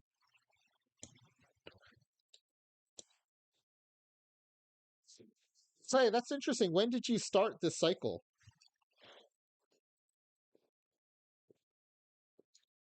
Because it definitely has a different feeling being in it from day one. Um, yeah, 8.5 games behind. If we don't win the division, we're not making the playoffs. Miggy all of a sudden second in league in batting at 337, and now leading in OPS out of nowhere. He must have caught fire. Let's see if he has the little fire icon. He does. Look at that. 337, 1072 OPS, 37 home runs. He's been intentionally walked 12 times.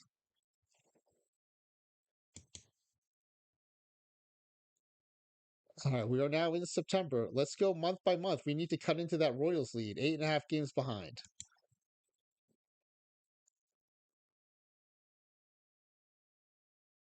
All right, that's well, we're at September 5th. Let's do another week.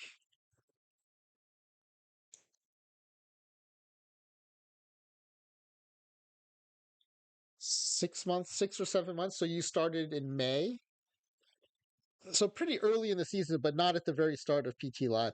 And it is hard to jump into PT Live because it kind of feels like you're definitely not in the running for the season record, right? So at that point, you're playing for months, month by month. 8 games behind, cannot cut into that lead, 67 and 81. And we're running out of days.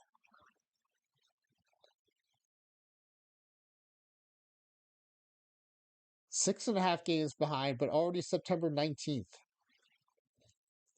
Everyone else in the division has been eliminated from the playoffs. And the Royals' magic number is 3.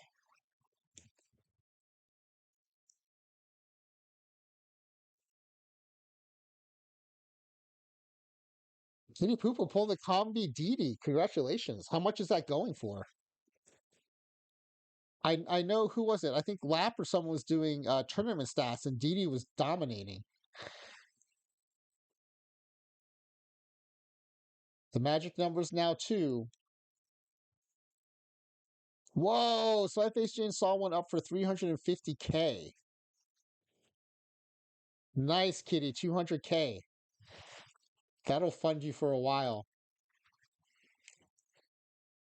Oh, you know who you sold it to Lava?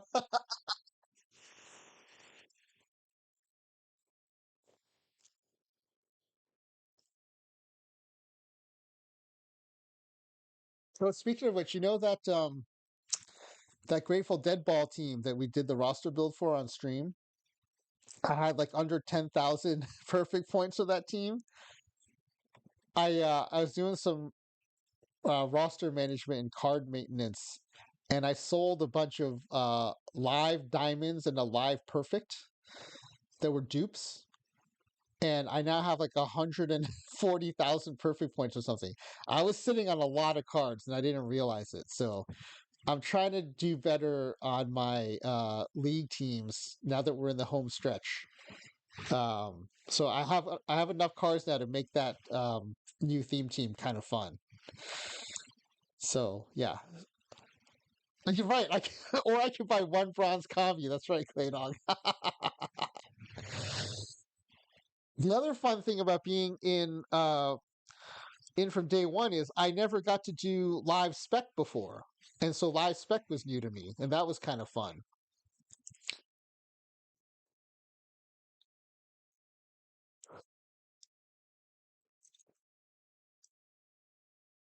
Oh, we cut the lead down to 4.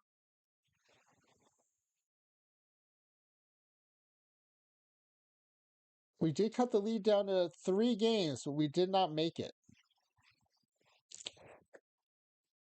And we are not in the wild card. And I think I might have had a finger slip, and we are now in the playoffs already. Let me see. Okay, no, we haven't. Oh, there is no wild card this season. You go right to the division series. Well, Smileyface here, I'm sorry your team did not do better. I'm very surprised. I thought you had a really good roster when we finished the trades, but let's go ahead and finish out these playoffs.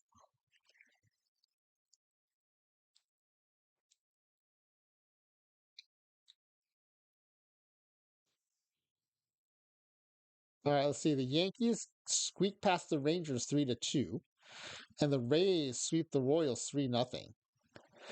The Royals were our division leader. The D-backs get past the Dodgers 3-2, and the Brewers beat the Phillies 3-1.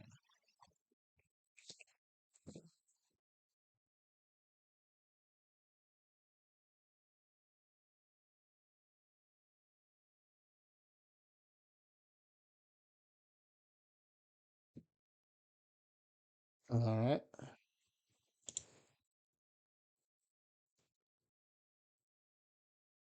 The Yankees beat the Rays 4-2, and the Diamondbacks go to 7 games to beat the Brewers 4-3. Yankees Diamondbacks in the World Series.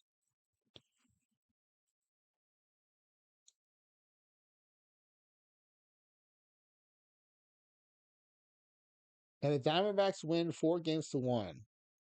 Wow, season score 278.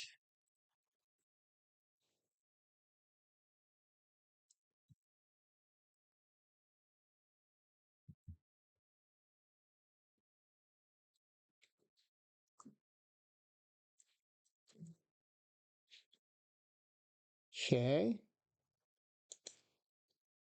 And let's do the postseason award. Let's save this first.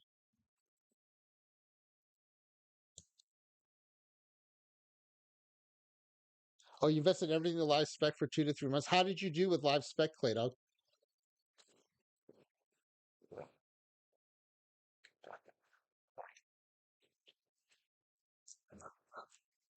All right, game saved. Great Glove Awards.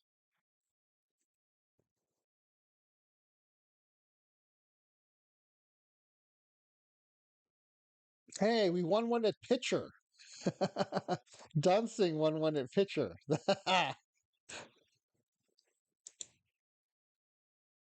And that's it.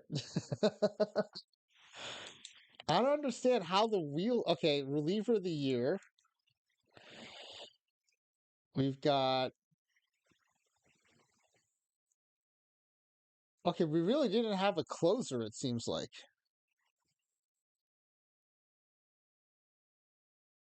Hard to tell overall, but over the many months I was putting points in, cashing out. Oh, so you were buying and selling as you went. Because I know some people do like the long game, trying to get diamonds and perfects by the end of the season. Yeah, I want to do a lot more live spec next year. So we don't really have a reliever of the year candidate. Joe Nathan had a 5.17 ERA and only had 6 saves. Chuck James led the team in saves with a 4.12 ERA. Yeah, I guess some of those cards you wanted to buy in the very first.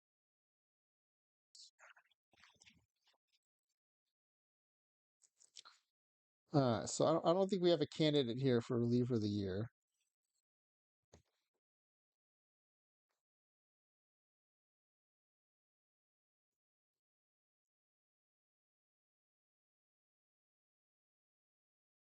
Nestali Feliz wins it. He sweeps the voting, in fact. 7-2, 47 saves, 1.51 ERA. I think live spec is what feels a lot like fantasy, right? Like playing the waiver wires in fantasy is playing live spec is kind of what it feels like.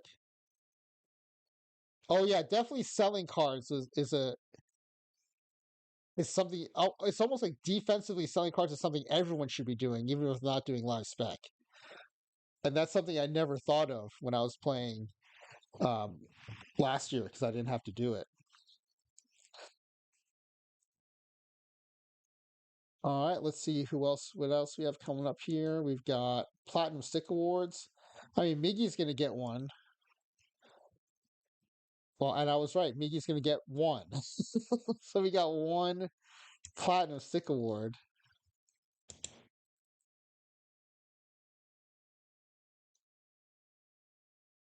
Yeah.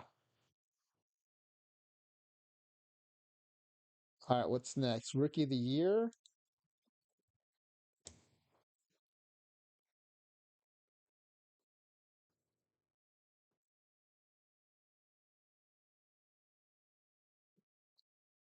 We did not have one in the running there. It takes a ton of time to look up all the monthly stats of the 100-ish player cards each month you've been hoarding. Yeah, I was kind of lazy about it. I used other players' lists, like when Fuss Market would come on lap stream, so I would kind of narrow down my list from hundreds to like dozens.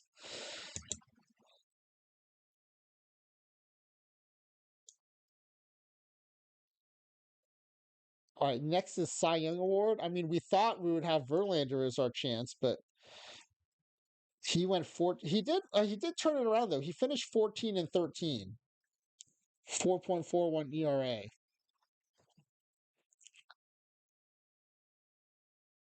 He was the only pitcher above 500 on the rotation. Oh no, Dunsing went 11-10. But yeah, Verlander, huge disappointment. Is there any chance that just the ballpark could have had an impact here? Yeah, the rotation was brutal, and I'm well, no, because he left Comerica, so yeah, I don't understand what happened.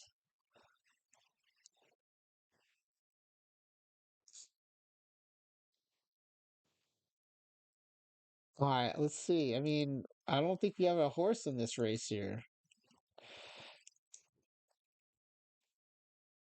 CJ Wilson, the Rangers, 23 first place votes. Yeah, we don't get any votes here.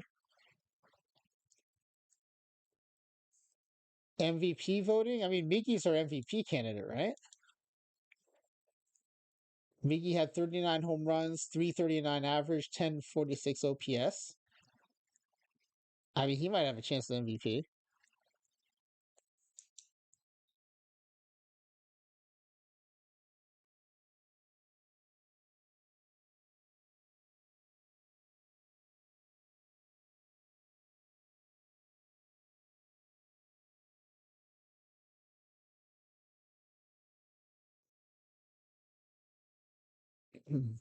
Napoli of the Rangers wins it with 20 first place votes. Bautista gets the other 10. Miggy finishes sixth. Wow. Well, okay. Miggy hit 339 with 39 home runs. Napoli hit 339 with 47 home runs. So, yeah, definitely a better season. But what did Bautista do? Okay, Bautista hit 52 bombs while hitting 317. Belcher hit 42 bombs while hitting 341. Cano hit 28 homers while hitting 334, but he might have stolen some bases. No, not really. I don't know why Cano is ahead of Miggy.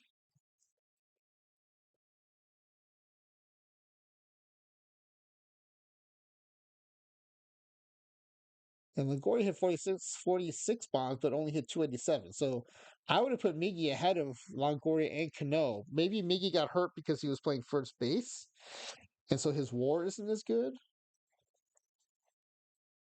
I mean, Napoli is playing catcher. Bautista's playing right. Yeah, so Miggy was probably nerfed in the voting by playing first base. Yeah, positional value for sure. SmileyFaceJane. That's what I was just kind of speculating on because he's the only first baseman in this bunch, and Cano would definitely explain that playing second base. But okay, I think that's the last award. So let me unhide the usernames for the guesses. Yeah, that's a great catcher season.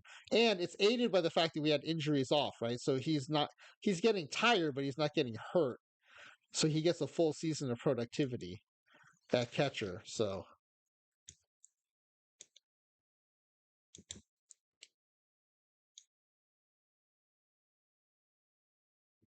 and I do appreciate SmileyFaceJane showing us that she is in fact mortal and does not dominate every single thing she enters.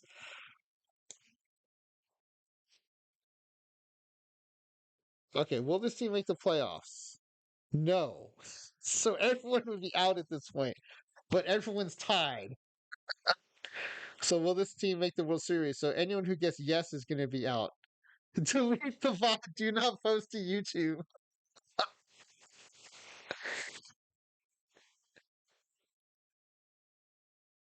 Who said I saw it? Okay, so the naysayers here on the World Series are going to advance. CBO 49er, Flying WV, and Clay Dog advancing. Will they win the World Series? No. Will a player on this team win the Cy Young Award? No. So Clay Dog takes it on the strength of Verlander not getting a Cy Young Award.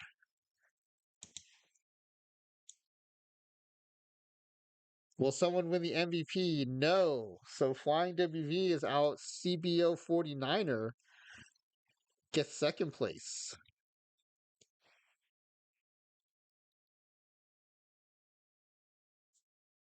Yeah, easy win. We don't need to go to the numbers. But we are going to go to the numbers because that's one of my favorite parts of the stream.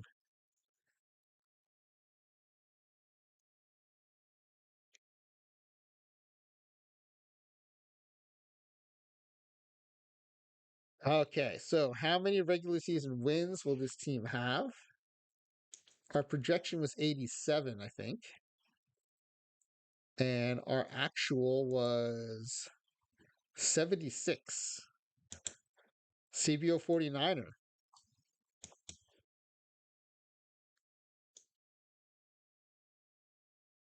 What would be the highest WAR generated by a player on this team? That is a good question. We'll start with the pitchers first. They're usually lower. Yeah, very good guess by CBO.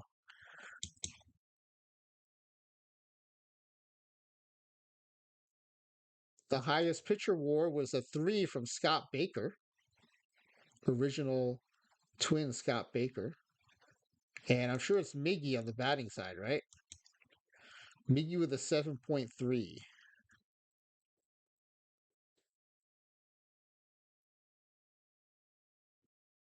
7.3.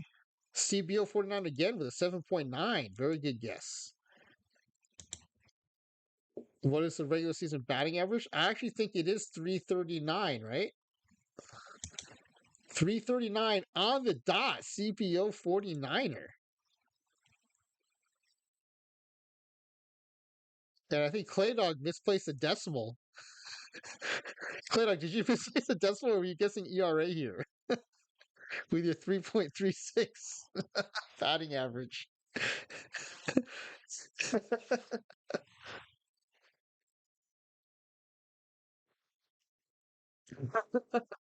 No, there's a decimal. I just think it's in the wrong spot. Okay, what is the ERA? Oh, the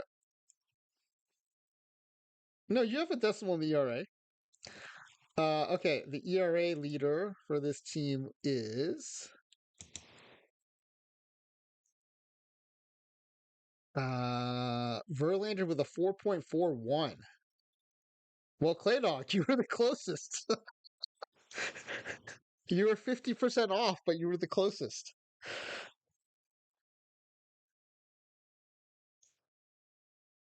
And what's the highest OPS? I'm assuming again this is Miggy. The closest OPS is, or the highest OPS is 1.046. Ooh, Clay Dog, 1.056. The two winners of the first and second place are also the two closest guessers across all the categories. With CBO 49er nailing the batting average exactly. And whoever won packs on Tuesday, I apologize. I did not send those in yet. So I'm going to send those in tonight with the packs from tonight. So I apologize for that delay.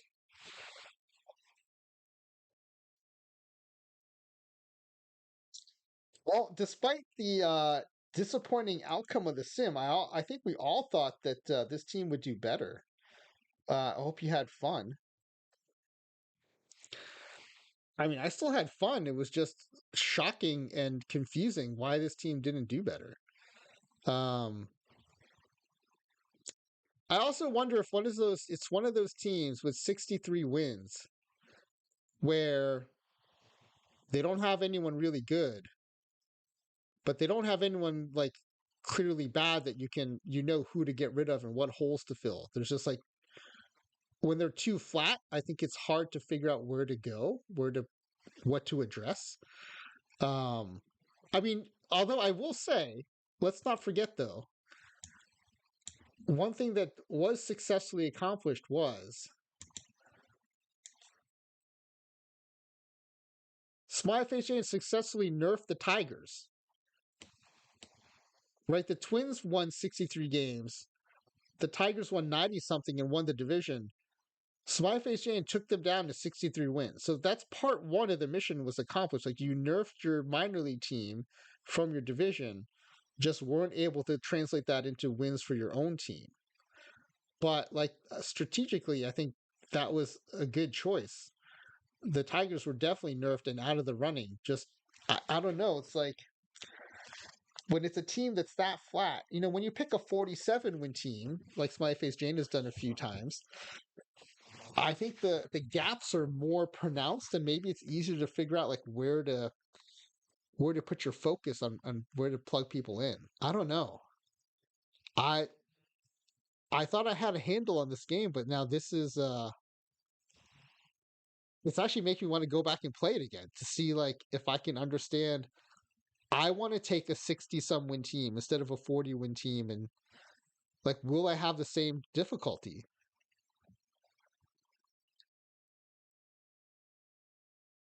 Because I can't think of a player that I would have taken this my face Jane didn't take off of that Tigers roster. Or maybe part of it is instead of being strategic and picking someone in your own division, like maybe it would have been better to raid the Rays or the Yankees or the Rangers, even though they're not in your division. I don't know. No, for sure, Clay Dog. Yeah. I think she usually picks like bigger underdogs though. And I wonder if it's a bigger underdog, it's easier to find the the gaps. I don't know.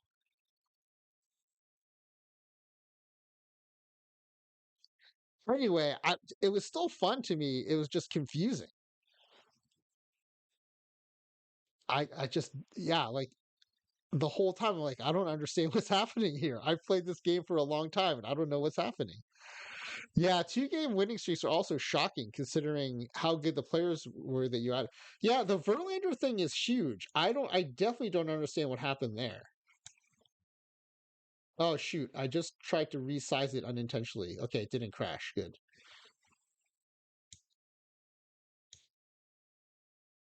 I mean, there's the talent randomness change is off. So he's the same pitcher you would have gotten on the Tigers. His real life 2011 was a 24-5 season, so it's not like it was a stinker of a season. She played Hawks right. Life Exchange blew my mind by not dominating. This is the card you got. It was a 24-5, 2.40 ERA, 0.92 whip card. There's no challenge randomness change.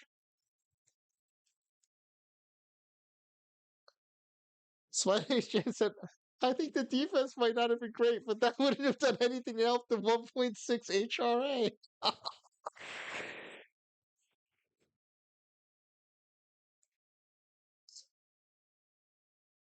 But with talent randomness off and recalc on, because like the card was calculated for this season stats, your your Verlander profile is set up for this kind of season. 24-5. Oops. 2.45 ERA. Oh, I lost it. Hold on, let me go back to it.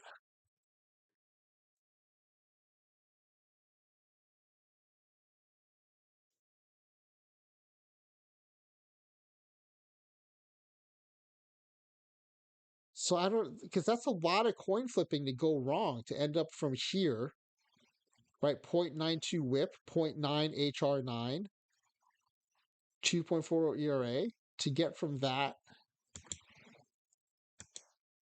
to this. That's a lot of coin flipping going wrong.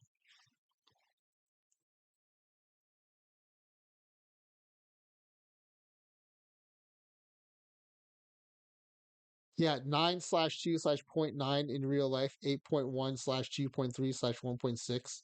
Complete underperformance. Yes, I agree.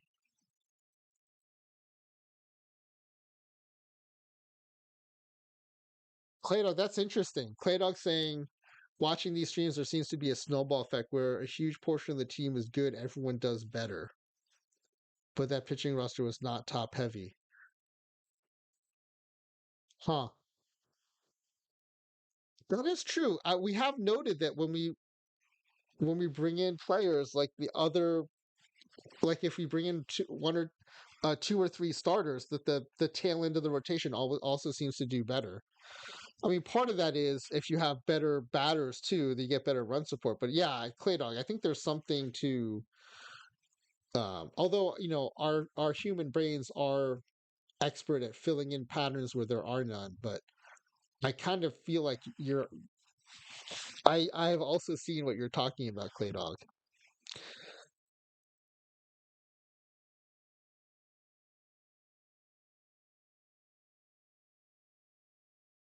Yeah, and that's the challenge of these games, especially force four trades, right? You're only bringing in four players, as good as they are, and so you have to be both kind of savvy and lucky for it to work out. Um, yeah, I'm just shocked that this team didn't do better. Uh, SmileyFaceJane, at least you had a positive win change. You didn't make the team worse. But this, yeah, this Verlander season is baffling to me. Speaking of baffle, what a segue. I think you might. Oh, no, oh no, yeah, baffle's still on. We might be able to rate into baffle.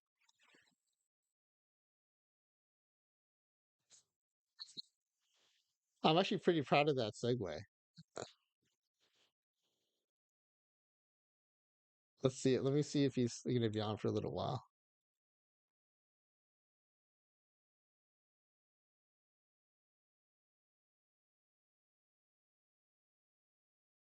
Yeah, he's still got a giveaway thing pinned and stuff, so I think he'll be on for a while. Did you already play some Fortnite today, Clay Dog? I have never played Fortnite. In fact, the first time I saw Fortnite was when I saw Baffle playing it. I have seen Fortnite dances, but I had never seen the actual game. All right, well, first. Let me just double check to make sure no one's playing OOTP. Because if someone's playing OOTP, I'd like to raid into them. Maybe Special Kevin is up late or something. Oh, I got excited because someone's live playing OTP and it was us. That's not the first time I've done that either. Like, oh, someone's playing. Oh, it's us. It's just us.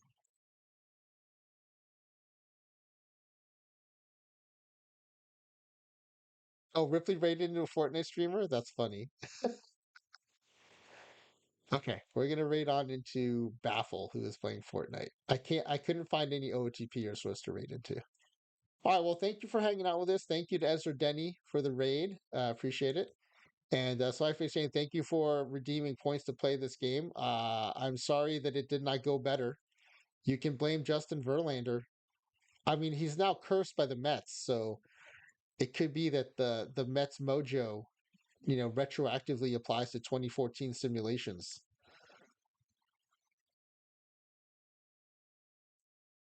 Oh yeah, Claydog. I watch Ripley, especially when Ezra's off and Ripley's on. I'll watch Ripley, but fishes. I don't know what you're talking about. I didn't play any games on this channel tonight. Well, I did buy. Disco Elysium was recommended to me, and it was on sale during the autumn sale for Steam. So I did buy it. Once I get this computer out of the box and running, I might play some Disco Elysium sometime. But I will send you all your. Send Nicolino the info on your packs. Clay says I saw nothing. But Clay, if nothing happened, then I have no packs to send you. You want me to stream it when I play Disco Elysium? So here's the thing. Other than Civilization and OOTP, I have played no video games in forever. So if I stream these games, I'm gonna be the worst player at every game you've ever seen. I don't think anyone wants to see that. So,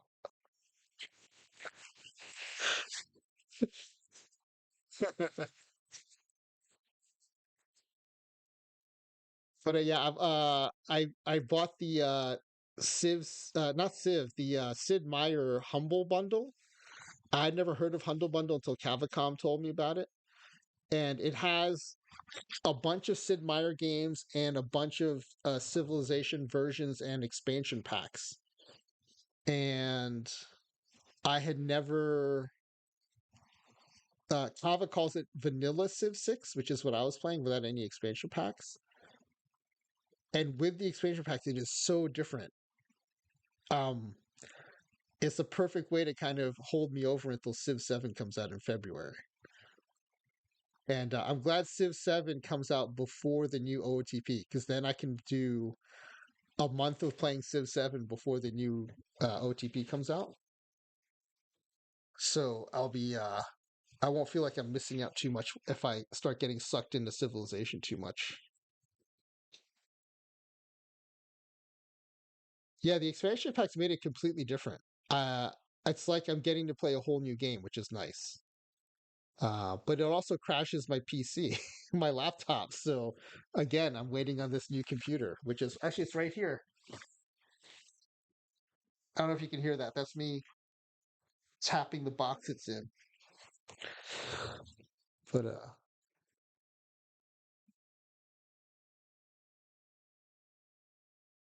all right, let's raid into Baffle before he disappears, and then I have to find somewhere else to raid into.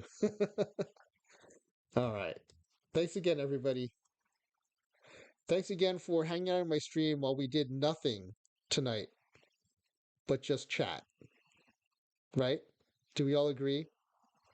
All we did was chat tonight?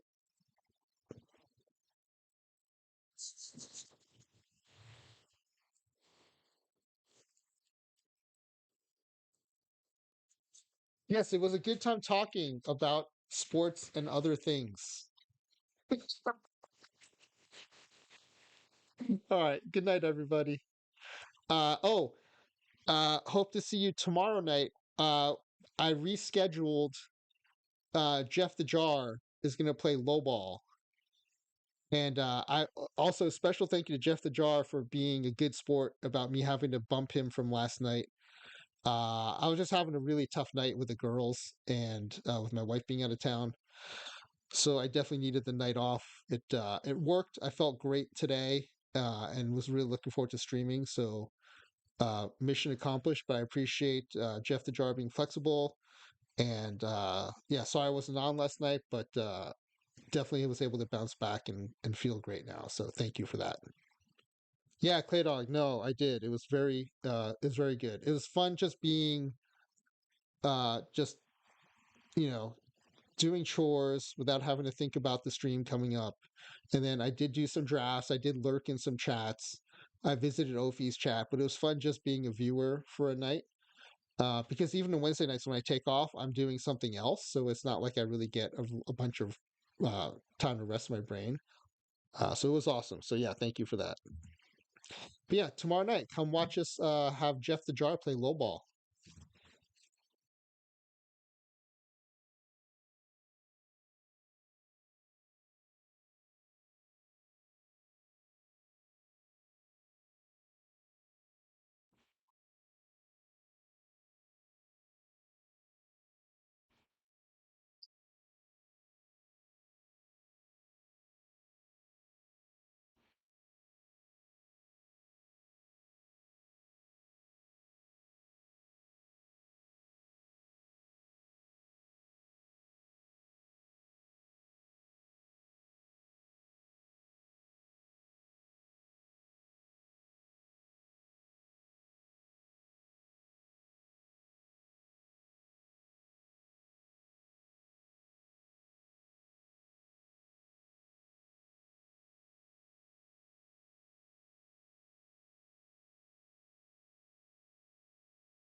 Mm.